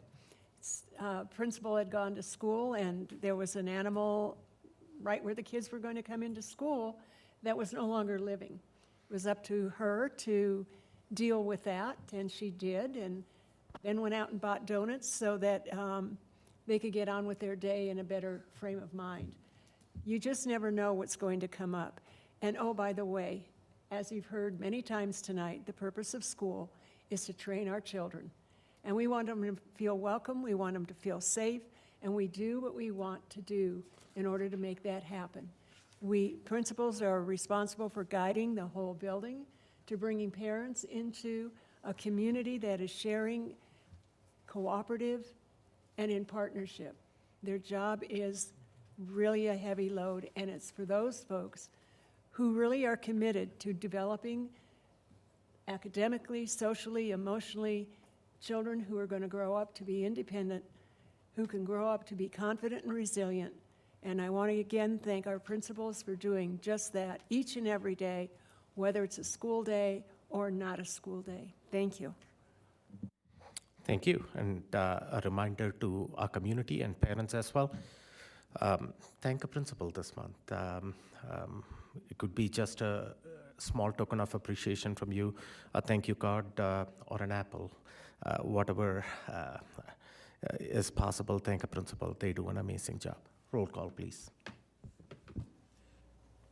Director Bankus? Aye. Director Carey? Aye. Director Haley? Aye. Director Huber? Aye. Director Jorgensen? Aye. Director Malpacken? Aye. Director Ahn? Aye. So that's 7 ayes, and the National Principal Appreciation Month resolution has been approved by the board. Moving to the next item on the agenda, this is Resolution 2026-05. The next two items are similar subject material, and this is regarding the Urban Renewal Authority TIF tax increment financing. The first is the Moreno and Cascade School District property tax increment revenue agreement, and the next one is the Odyssey at North Weber School District property tax agreement. We'll go one by one. Director Jorgensen, can you please make the motion for action item I2? Yes, I move that the Board of Education approves Resolution 2026-05, Moreno and Cascade Urban Renewal Authority Tax Increment Financing Agreement. Second. Moved and seconded. Now, this item was discussed at the board meeting in September, if I recall, early September. And at that point in time, the board listened to the presentations, and if additional questions were needed, they were asked to direct it to Superintendent Gall and also reach out to the Urban Renewal Authority Director, who I see in the audience, Jariah Walker. Superintendent Gall, any additional information to add at this time? Yeah, if Mr. Walker and Dr. Comfort.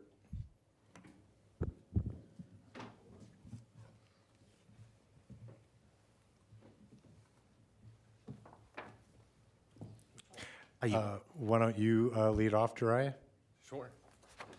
Absolutely. Thank you, Jariah. For the record, Jariah Walker, Executive Director of the Colorado Springs Urban Renewal Authority. And like Director Malpacken had introduced, we have two items in front of you today. One thing that we did want to highlight that sometimes, and I know Brandon's going to bring in some more context behind this, but is the school fees that are collected on any development project. On these particular projects, we have one, the Blue Truck project over on North Nevada, brings in a little over $44,000 in school development fees. Those fees are collected whether it's a URA or not on any residential developed project within the District 11 boundaries. And sometimes that gets lost kind of in the context of increment, thinking that that money is still not retained by the school district. So we've got a breakdown of what that looks like, and I know Brandon's got more of a context of how many URAs have given that amount of money to the school district as a result from these projects going forward. So I won't go into too much of those details, but I just wanted to make sure the board was aware of that. I also have in my packet here, if any board members just curious about how those are calculated, I have how the city does that in this packet as well. If anybody's curious about it, happy to bring that up if anyone wants it. And Dr. Comfort, you want to give a little more detail over time? Yeah, good evening, board. As Mr. Walker was stating, the district does still collect fees. And the primary fee that we collect is this in lieu of land funding. So the board kind of understands the nature of it or the amount of it. Last fiscal year, we collected over $500,000 for the URAs that exist in the district. That all goes into our Fund 43, which is our capital improvement budget. So it goes back to funding capital projects within the district. That number continues to grow, as you can imagine. The previous year, it was just over 400,000. There is a financial benefit to the district in the near term, obviously with the understanding that we also get backfilled from the state for any tax impact. Yep. And just to summarize for the board, I had a meeting with Mr. Walker, and I appreciate Dr. Comfort pulling the numbers. I know there's been a general question of how is it that a school district as a taxing authority is related to this process of urban renewal?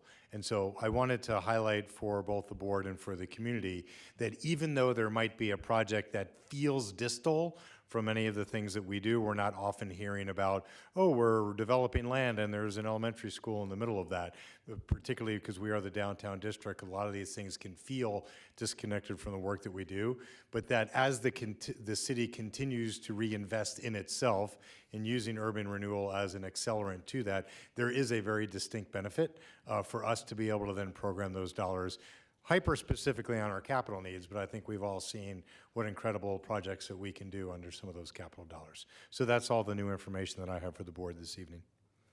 Thank you. Appreciate you providing that feedback about your meeting with Mr. Walker as well. Thank you.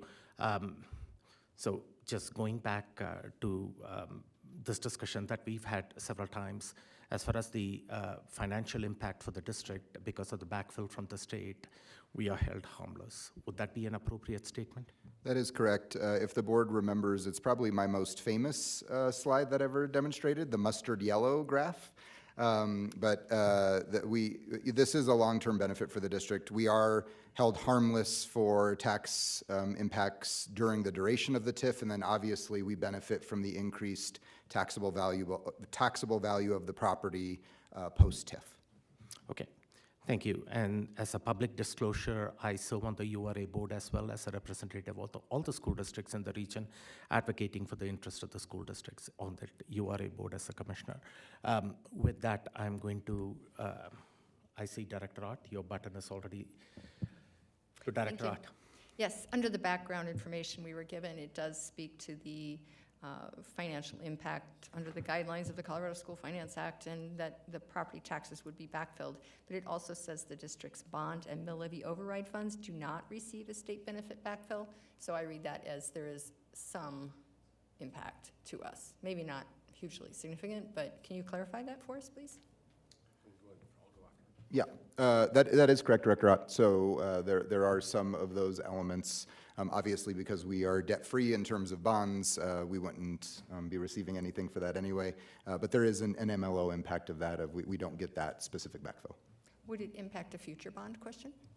No. Yeah. And that's what I was coming to, and Jiraiya answered that.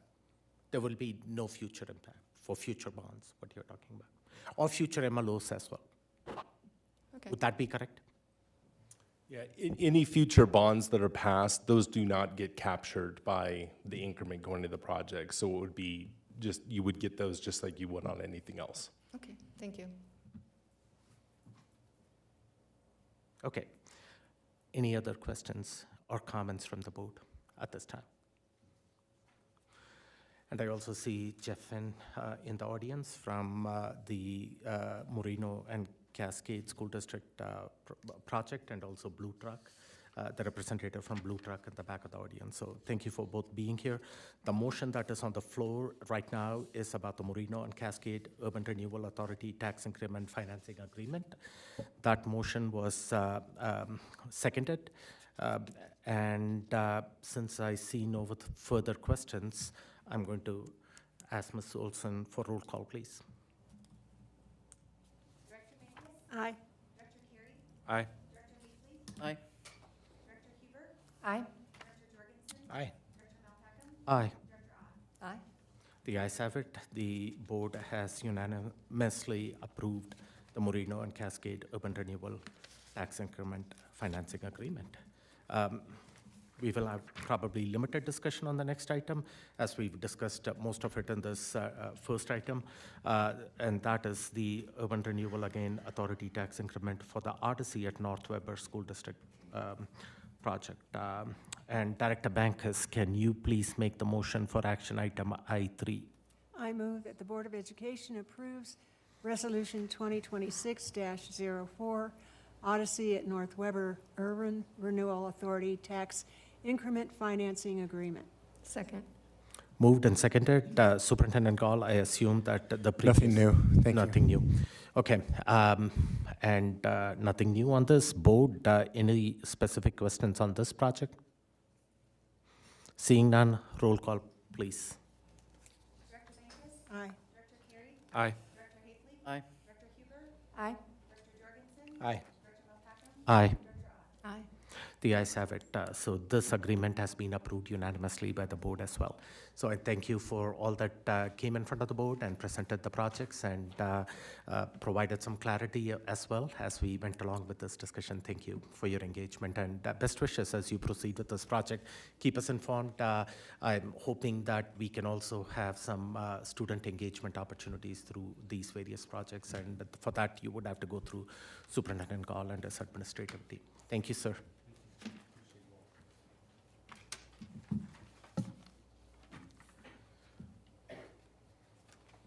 The next action item agenda is going to be a contract award, charter school contract with East Hills Academy for a 5-year term. Director Carey, can you please make the motion for action item I4? Yes, I move that the Board of Education approves Resolution 2026-08, thus approving contract C 2027-0001 to approve the East Hills Academy as a district-authorized charter school. The contract performance will start July 1st, 2026, and has a 5-year term ending June 30th, 2031, subject to any earned contract extensions through the annual performance report process in accordance with policy LBD. I need a second. Second. Okay, moved and seconded.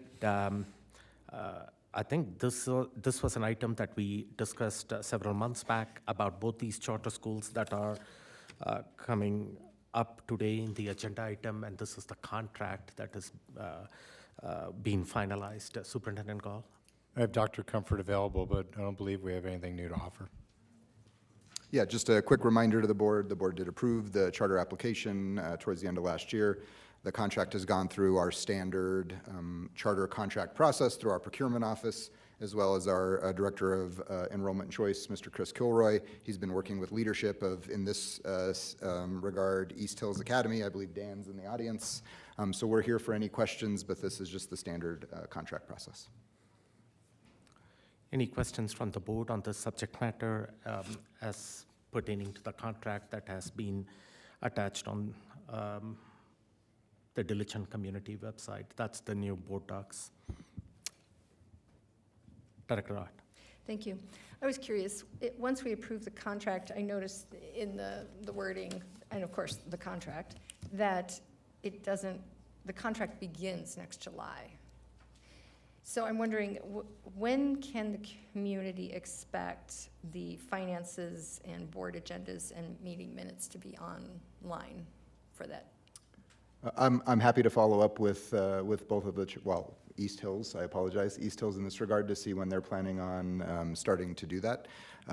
We obviously will still have, after the contract is approved, if the contract is approved, we still have our own process that will put some checkpoints in place with where they are with location, where they are with enrollment. A standard part of that is when you start to hold meetings and engage the public. So we still have that checklist that happens between now and then, but I'm happy to follow up and figure out a date and share that with the board. All right, yes, I was curious about that. And also, their bylaws in the contract, there were still draft bylaws for the other school. I noticed they were very busy last month. Took care of a lot of little side business. But this one, visiting their website, it's not apparent who their board is, where the bylaws are, if they've been approved, meetings, finances. So I would just encourage that transparency for the new school. Understood, Director Ott, and I would just remind the board that the timeline of the process is different now, and so they still have quite a window of time between now and when they open, that we will absolutely ensure all of those things happen. Yes, they have quite a bit of time. But a timeline for us would be nice. The other question, and this goes for both schools, they have a Legacy Institute audit. It's stated in the contract that it happens, but it does not say if the district will get a copy. And I'm curious if the district will get a copy of that audit. Yeah, we will ensure that any audit that occurs, as we do now with our existing charter schools, the district would receive a copy of that as part of our review process. All right, thank you. Thank you. Any further questions from the board? First on East Hills Academy, and I thank Dan Jamie, and he's in the audience as well. Thank you, sir. I hope everything is progressing well, and you are progressing on the timeline. Great, good enough. Seeing no further questions, roll call, please. Director Bankus? Aye. Director Carey? Aye. Director Hayfley? Aye. Director Huber? Aye. Director Jorgensen? Aye. Director Malpacken? Aye. Director Ott? Aye. The ayes have it. The contract for a 5-year term with East Hills Academy has been approved by the board, and best wishes as you proceed first. The next one is a similar contract with Spruce Community School, and again for a 5-year term. Director Huber, can you please make the motion for action item I-5? I move that the Board of Education approves Resolution 2026-09, thus approving contract C2027-0002 to approve the Spruce Community School as a district-authorized charter school.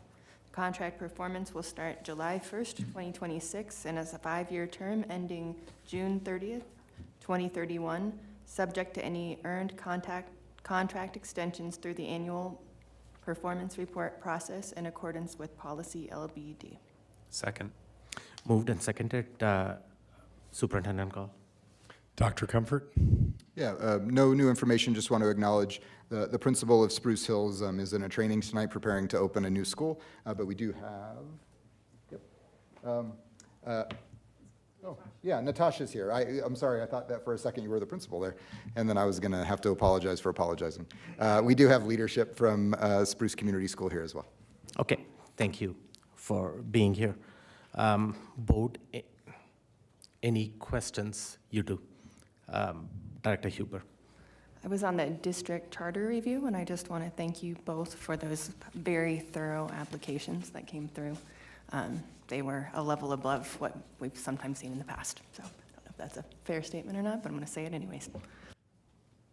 Thank you. Director Huber, in a different capacity, got to review both your charter schools in depth. So appreciate her feedback and her role serving on the charter review committee. Director Ott. Thank you. Same question about the Legacy Institute audit, and if we can get a copy for that, and I'm guessing the answer is yes.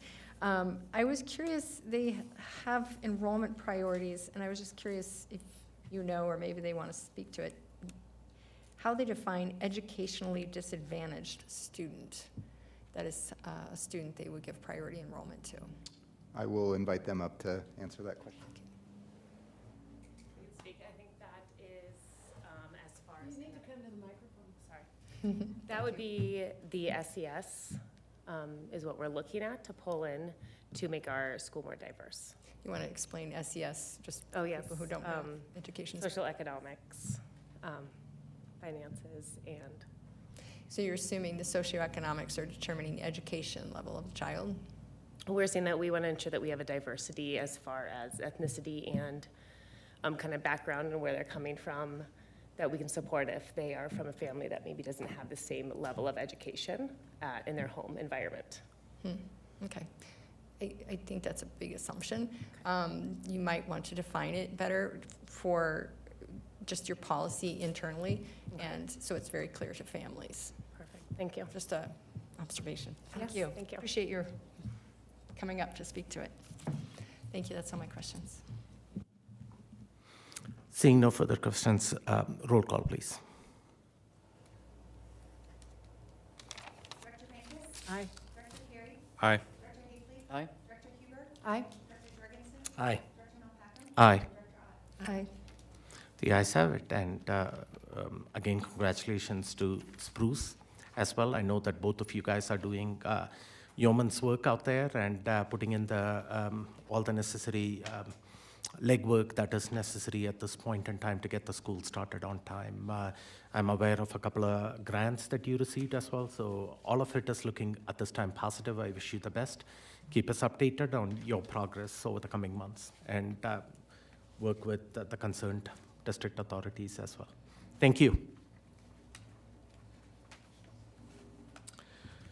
The next action agenda item is the Unified School Improvement Plans, and this is for Adams Elementary School, Wilson Elementary School, Carver Elementary School, Mann Middle School, Galileo Middle School, Swigert Middle School, and Mitchell High School.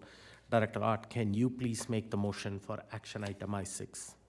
I move that the Board of Education approves the Unified School Improvement Plan, USIPS, for submission to the Colorado Department of Education for the following schools: Adams Elementary School, Wilson Elementary School, Carver Elementary School, Mann Middle School, Galileo Middle School, Swigert Middle School, and Mitchell High School.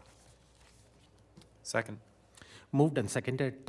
These school USIPs were discussed at length at the board work sessions over the last 2 or 3 weeks.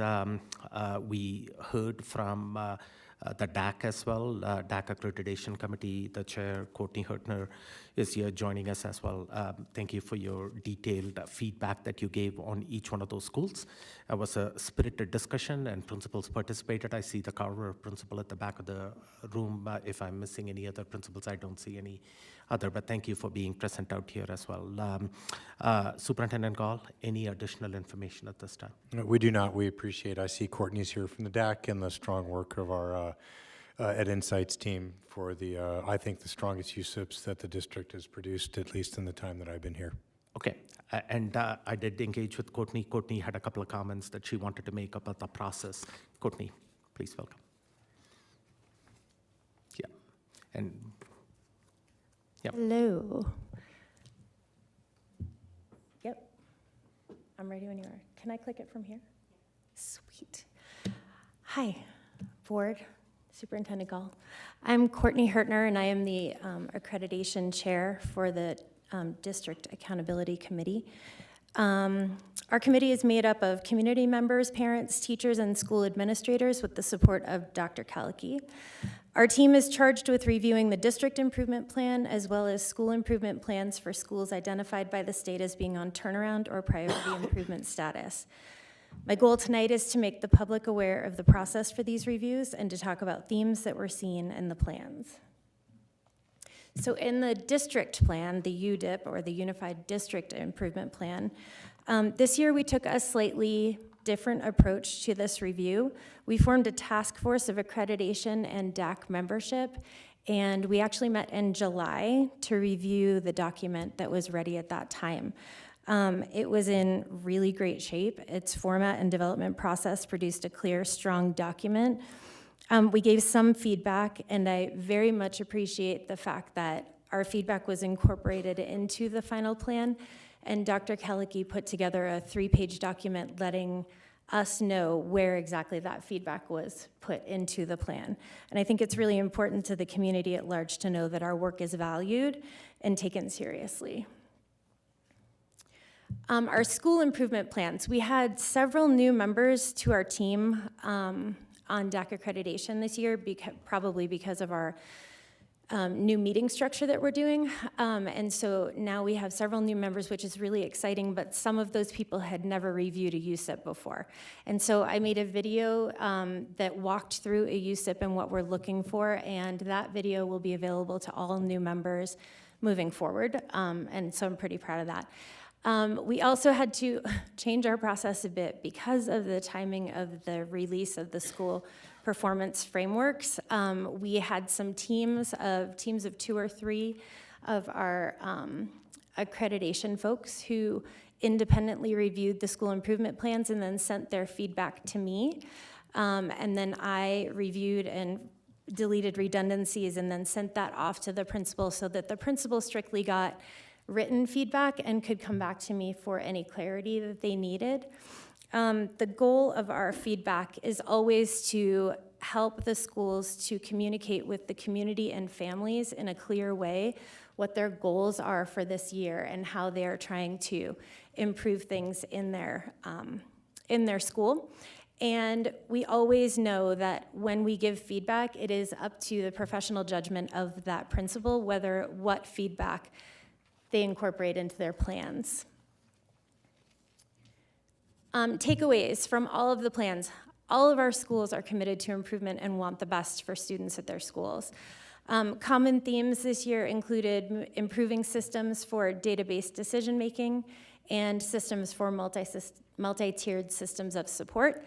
And safety, engagement, and attendance were a clear focus for all of our buildings. That's all I got. Questions, comments, thoughts? Thank you guys for the opportunity. Thank you, and I will turn it over to the board for questions or comments. We appreciate the work that you do collectively. It's a lot of time and energy for each of you to look through that, and there are several committee members that are involved in this, so pass along our gratitude to each one of your committee members as well. I will, thanks. Director Huber. Just wanted to say thank you again. You have to have one of the most difficult volunteer roles in the entire district. I did want to ask you one question. If you can give an example of a time where one of the principals did take some of the feedback that you were asking for. And all we heard those nights was those principals saying how much they appreciated getting that feedback and how valuable that was going to be towards making the changes that they need to see in their communities. Yeah, I got a couple of emails back from people who were like, thank you so very much for all of this. I'm sitting down this weekend and I am going through the plan and I'm going to incorporate some of your feedback into the plan. And now, so we definitely got some responses back about people who were grateful and changed some things. And I had one principal send me their plan after they had reviewed it so that I could see where the feedback had been incorporated, which I thought was great, and I really, really appreciated it. Thank you. Are you done, Director Huber? Great. Director Hafley. I will echo both President Malpacum and Director Huber in thanks for doing all this. This is not an easy job, and it's nice to have a second set and a third set and a fourth set, et cetera, of eyes on these plans. So very appreciative of what you and your team does, and also want to thank you for giving the change in committee date and time and all that an opportunity to thrive. So appreciate that flexibility. Thank you. Thank you. And what's admirable is that you start some of this work in July when the board is on break for the summer and you guys are working. So, Director Ott. Thank you. Over the last almost 8 years that I've been here, the improvement plans have increased year by year, and that's a credit to our staff, obviously, but also volunteers looking these over. And I appreciated your last comment on most of those, which is, proofread and do grammar check before it goes to the board. These were the most readable improvement plans, and some of that's probably the CDE formatting too. That used to be worse, so much worse. But the attention to detail, it makes them much easier. So thank you to all of you. Thanks. Thank you, Director Art. You having served on the board for the longest amount of time, you've got the experience, and coming from you that the improvement plans have improved and they are much better right now and more robust. That certainly carries its weight. Thank you. Appreciate what you guys did, the collective work, and also to the principals to be receptive to the feedback that they received from you and to incorporate that in their individual improvement plans. Thank you. Anything else from the district side at this time, Superintendent? No, sir. Okay. Both, you've had an opportunity to digest all this information over the last several weeks, and you've also had an opportunity to engage with the school staff, the principals, and the district leadership as well. Any final thoughts or questions at this point in time before roll call? Director Bankus. I want to give a shout out to Carver's principal, Mrs. Bizzle, who responded with a very detailed plan for training for ESP at her school that I had asked her about when it came before the board. So I definitely appreciate her speedy response. But most of all, I appreciate the comprehensive plan to make sure that our educational support persons in our classrooms working with kids get the training that they need and that it's in line with what the teacher training is as well. So thank you. Thank you. And Ms. Bizzle is in the audience right at the back. Thank you. Appreciate it. Ms. Huber, you have a comment? Director Huber? We missed the whole row over there of people who have these feedback loops going with these teams that are within the schools. And I think that if these plans are implemented to fidelity, that there's no way that these schools are going to be where they're at this year, next year. And my comments, my final thoughts and comments are going to pretty much reflect that. Over the past couple of weeks, when I got to engage with each one of you and got an opportunity to visit some of your schools, I can see your plans in action. The plans are rigorous, the plans are thorough. You are doing the rigor walks. I appreciate the candor too when you came in front of the board and accepted some of the there were opportunities to course correct maybe sooner in the past, but due to timing, other school-related personnel issues, but having the candor to come and accept that there were some mistakes made along the way, and you are aware of what those mistakes are, and now you are going to make sure that the same mistakes are not going to be repeated again. It's some of the most difficult, challenging conversations to have in front of the board to talk about why the school performed in a certain way. But you've got a plan in mind. You're going to do more regular formative assessments and follow through on it.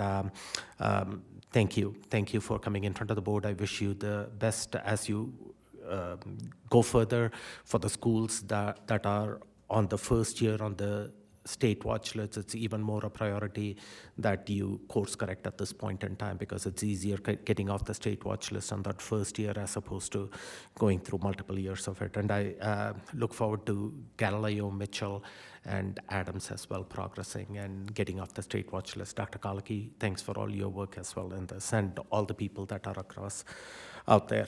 Thank you. Roll call, please. Aye.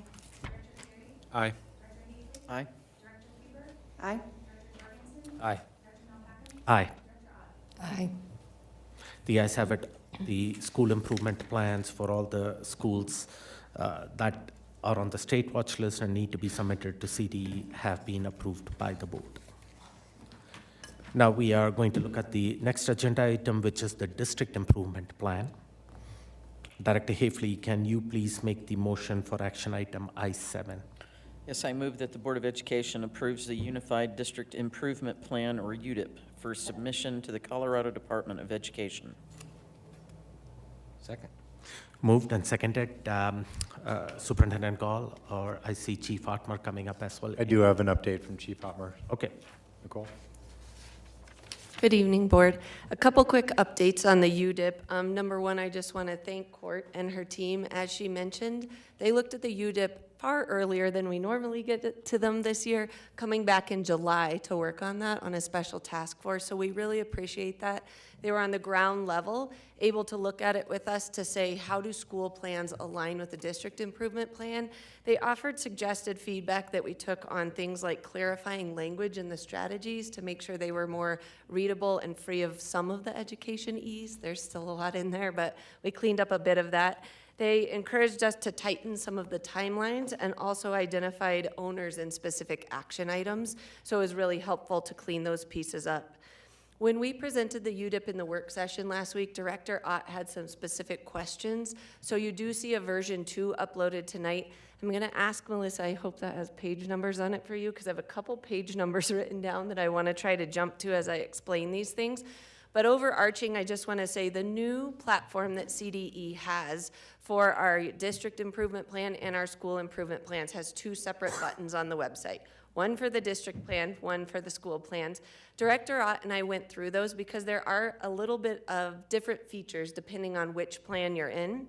One of the things that she discussed last week in one of her questions was understanding the difference between root cause and major improvement strategies. So Melissa, if you'll go to page 5 right now, the thing that Salesforce does, which is the platform that we're entering these plans into, is it gives us this visual, this graphic, if you'll scroll up just a tiny bit. It starts to show us, oh yeah, that way, up, down, you know. It starts to show us the continuous improvement cycle almost in a linear progression, which is great that we have a graphic, but it's visually not exactly how change works. We know that these are actually cyclical actions that we're taking when you see the action steps.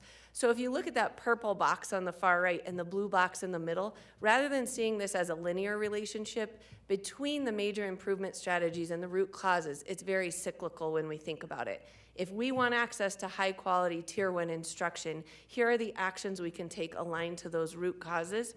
Part of what Director Ott and I had a conversation about is this system in Salesforce is character limited. And so when you see a root cause, sometimes you're going to want something like, instead of it saying the root cause is data-driven instruction, the root cause, that's the strategy we're going to employ for the fact that data might not be driving instruction as much as possible. So if you want more of that clarification, Melissa, if you'll jump down to page 13, with that specific example, when you get to page 13, it uses the same, you might have to scroll down a little bit more.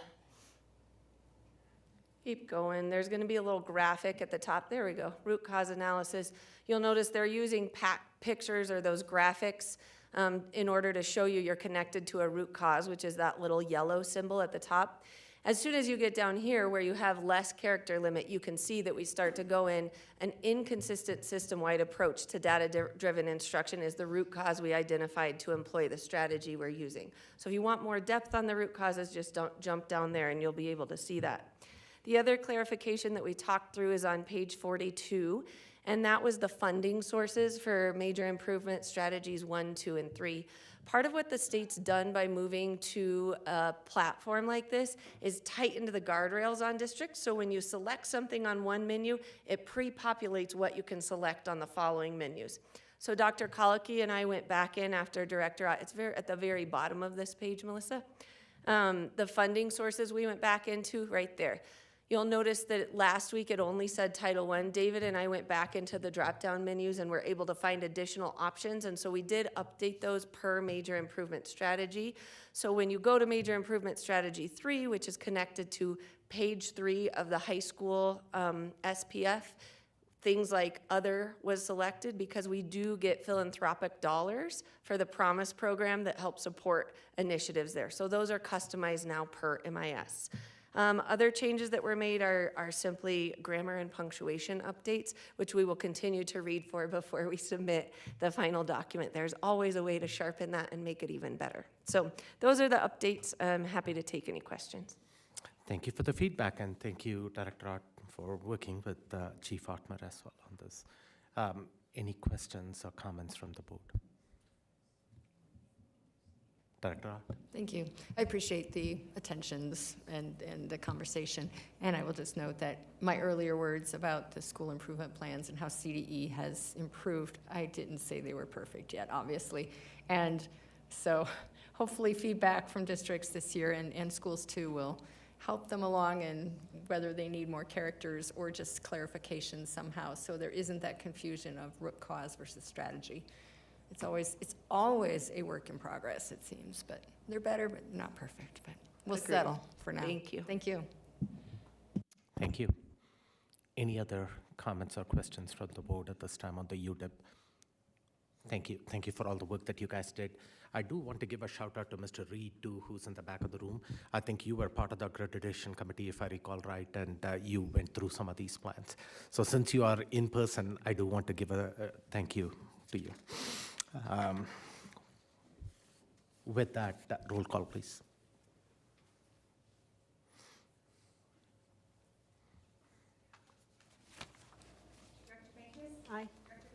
Aye. Aye. Aye. Aye. Aye. Aye. Aye. The board has approved the Unified District Improvement Plan for submission to CDE. Moving on to the non-action items. And looks like we only have one non-action item on the agenda today. This is accreditation of schools with school performance framework rating of 74 or above. So annually, the board awards the accredited with the distinction title to the district's highest performing schools as recommended by the administration and the District Accountability Accreditation Subcommittee. Superintendent Gall, I turn it over to you for additional information. Chief Ottmer and Ms. Courtney. I'm going to turn it over to Courtney, but again, this is a place where our DAC accreditation committee really stepped in, using that monthly meeting to have discussions about our schools that they're going to propose to you tonight. Melissa, could you pull the agenda item up on the screen so we can look at the school list? So the accreditation subcommittee is tasked with nominating schools for accreditation with distinction. And we use the school performance framework as a guide for that, and we use SPFs of 74 or higher. And so the schools that we'd like to nominate for accreditation with distinction just went away. Scott, Steele, Taylor, Academy for Advanced and Creative Learning, Thomas McLaren, Chipeta, Freedom, and Odyssey Early College and Career Options. Thank you. And we have saved the principals for the action item at the next meeting. Yeah, and we will celebrate each one of those schools as we normally do with the banner and staff from that school present. We take a lot of time discussing about the schools that are on the state watch list, but there are several schools that are doing phenomenal work out there and are, as we discussed at several board meetings, Chipeta is one of the strongest performing or the highest achieving school in El Paso County. And all these schools do this. Some of these names are very familiar and they come repeatedly year after year to repeat it and to show the growth and the achievement year after year. It is certainly a challenging task, and these schools step up. The staff and the administration at those schools do a phenomenal job. We look forward to celebrating these schools as action when they come as an action agenda item. Any comments from the board on this one? Seeing none. And as you visit these schools, continue to thank the staff to the board, as well as you visit these schools, continue to thank the staff and the students out there and the parents as well, because this is a collective team effort. Thank you for presenting, for bringing this to the board. On this item? Okay, Director Art. Thank you. Just wanted to note, in our note, if you're abbreviating Academy for Advanced and Creative Learning, it's going to need another A, or they call it Academy ACL sometimes. So, I mean, that was how it started. But anyway, just to get that right for next time. Thank you. AACL, double ACL, that's all. Yes, there is an ACL in Colorado. What can we say? Okay, thank you. Appreciate it. and Director Art would know, as she served on the board at the Academy for Advanced and Creative Learning. So, the next item on the agenda, future agenda item tasks from the board. Director Jorgensen. Last year, when we had discussed the calendar, we talked about wanting to have a little bit earlier start on reviewing that and the days and other factors, instead of just waiting until it's too far or too late in the school year to talk about changes to it. So I wanted to bring that to the awareness that we maybe dive into that with some ideas and creativity to support teachers and students and look at some new thinking. So you're talking about the school calendar. Superintendent Gall. We start the first meeting in October, so I think we could bring an update either to superintendent's report, might be the most appropriate following that first meeting in October, as an update to the board, and see if there's input or direction from the board based upon that first meeting. I don't think it'd be quite mature enough yet for a work session conversation, because we have to give the committee a chance to also take the inputs from the members of the committee under some of the challenges that we're trying to overcome as a district still. Yes.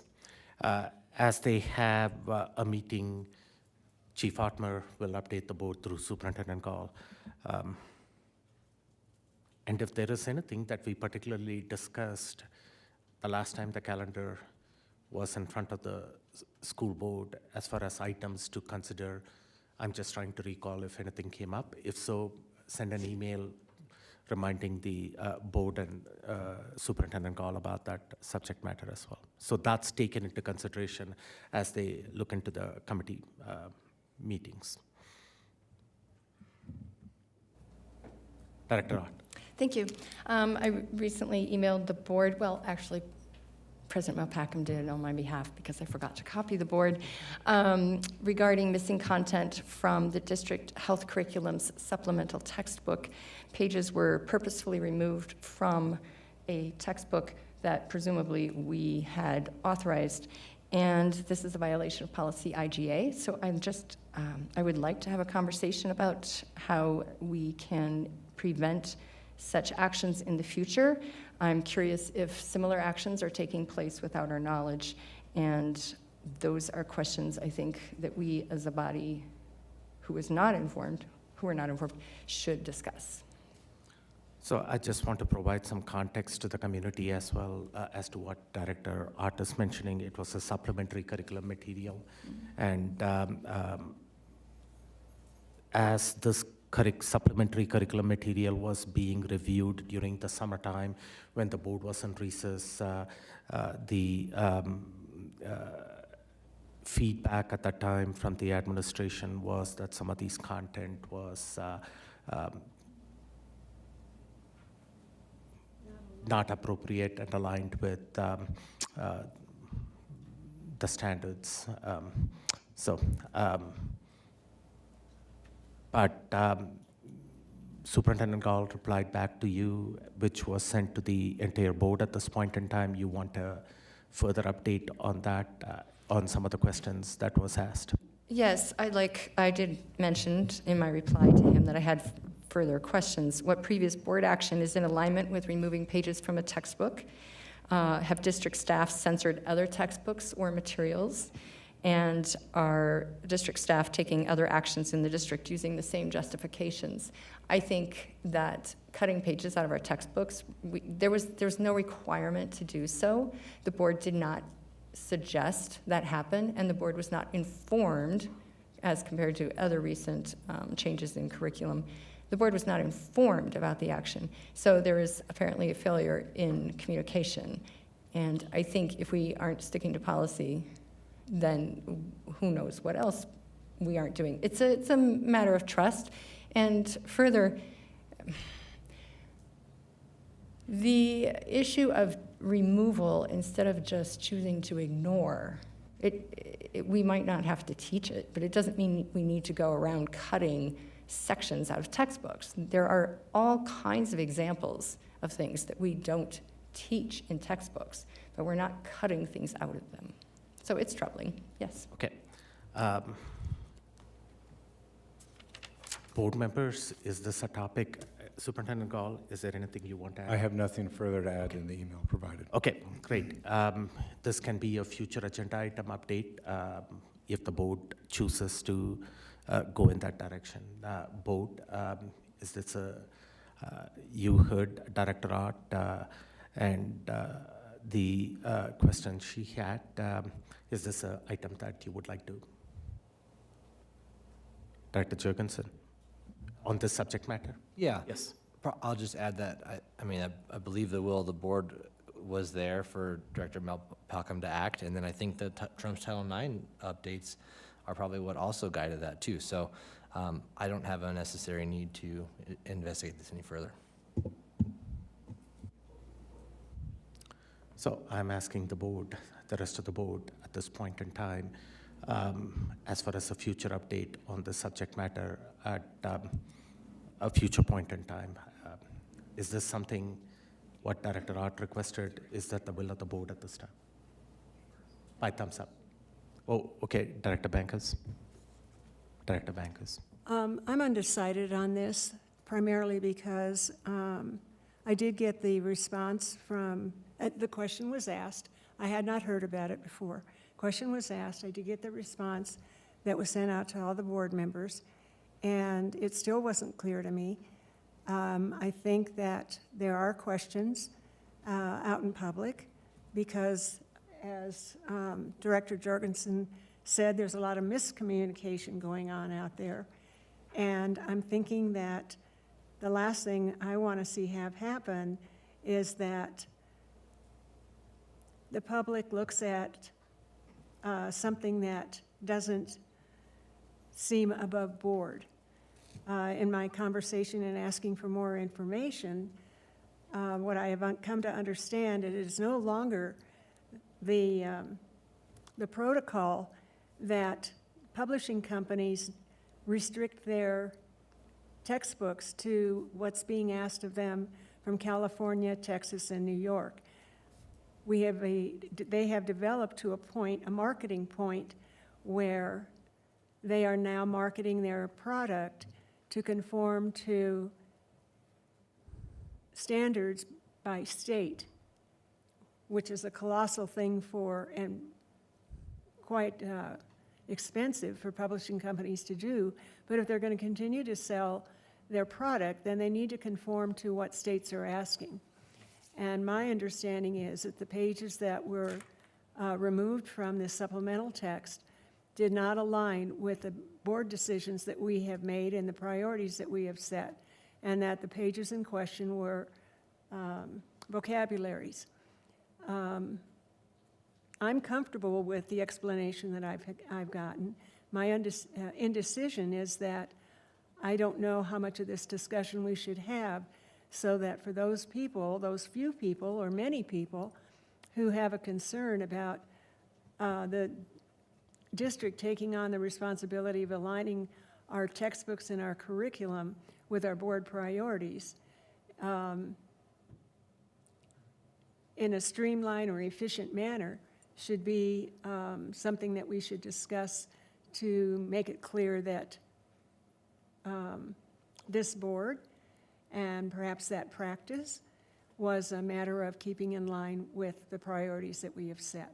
So I am undecided whether we should continue talking about this or not. Okay, if the board is interested, the board can get an update as part of the monthly report that we get from the superintendent. And any other unanswered questions can be directly asked to Superintendent Gall or his administrative team, and he would be able to provide the requisite answer. I see Director Huber and Director Art. Do you want to talk about the same subject matter, or is it something else, Director Huber? Same subject matter? Okay, Director Huber first. So what I'm hearing from you, Parth, would be, Director, would be that if we had further questions about if other materials had been affected, that we could go to you and the superintendent? Is that? Yes, as far as I know, I've not been informed, and neither has the board, of any other material that has been impacted. This was a supplemental educational curriculum material where some of the definitions were removed, and that's about what I know about the situation. Thank you for the clarification. Okay, thank you. Director Art. Thank you. To Director Bankas's point, it isn't transparent. We normally approve our curriculum with a process, and here things were removed, again, without our knowledge, without public input. I think it is bad precedent for us to give up our responsibilities for curriculum, and we're turning to curriculum by assumption, not direction from the board. And that is part of the issue I have here. Okay, so I'll come back to the board. By a show of thumbs, is this information, if you need additional information, there are two ways to go about it. The superintendent can provide any additional information through the monthly report that the board receives, or the individual board directors can approach the superintendent with questions as well. Okay, and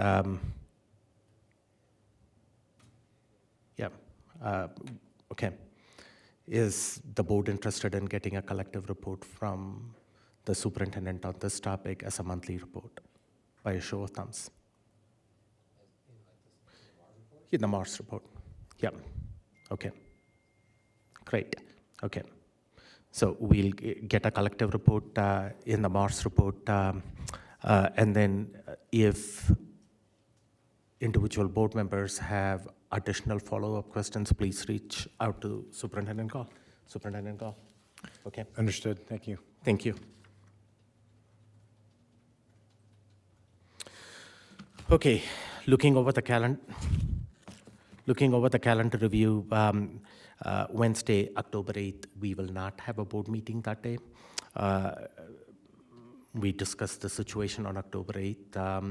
Already earlier this evening, board members are going to be, several of the board members have volunteered to step into schools and provide additional support, and administration has also been tasked with supporting individual schools. So as a result, we will not have a board meeting on Wednesday, October 8th. Wednesday, October 15th will be a work session with a potential special meeting. And then I'm not sure about the rest of the schedule for October. If we need additional meeting the rest of October, I will let the board know if that is necessary. On Wednesday, November 5th will be our regular board meeting for the month of November. Seeing no further business, if there are no objections, this meeting will adjourn at exactly 8 p.m. Thank you.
Next serve coming. Line drive deep into the backcourt. Yolith hits it once. Nyla hits it into the net, bumping into Marisol in the process, but she's okay, gets up. 5-point lead for Kiowa, 18-13.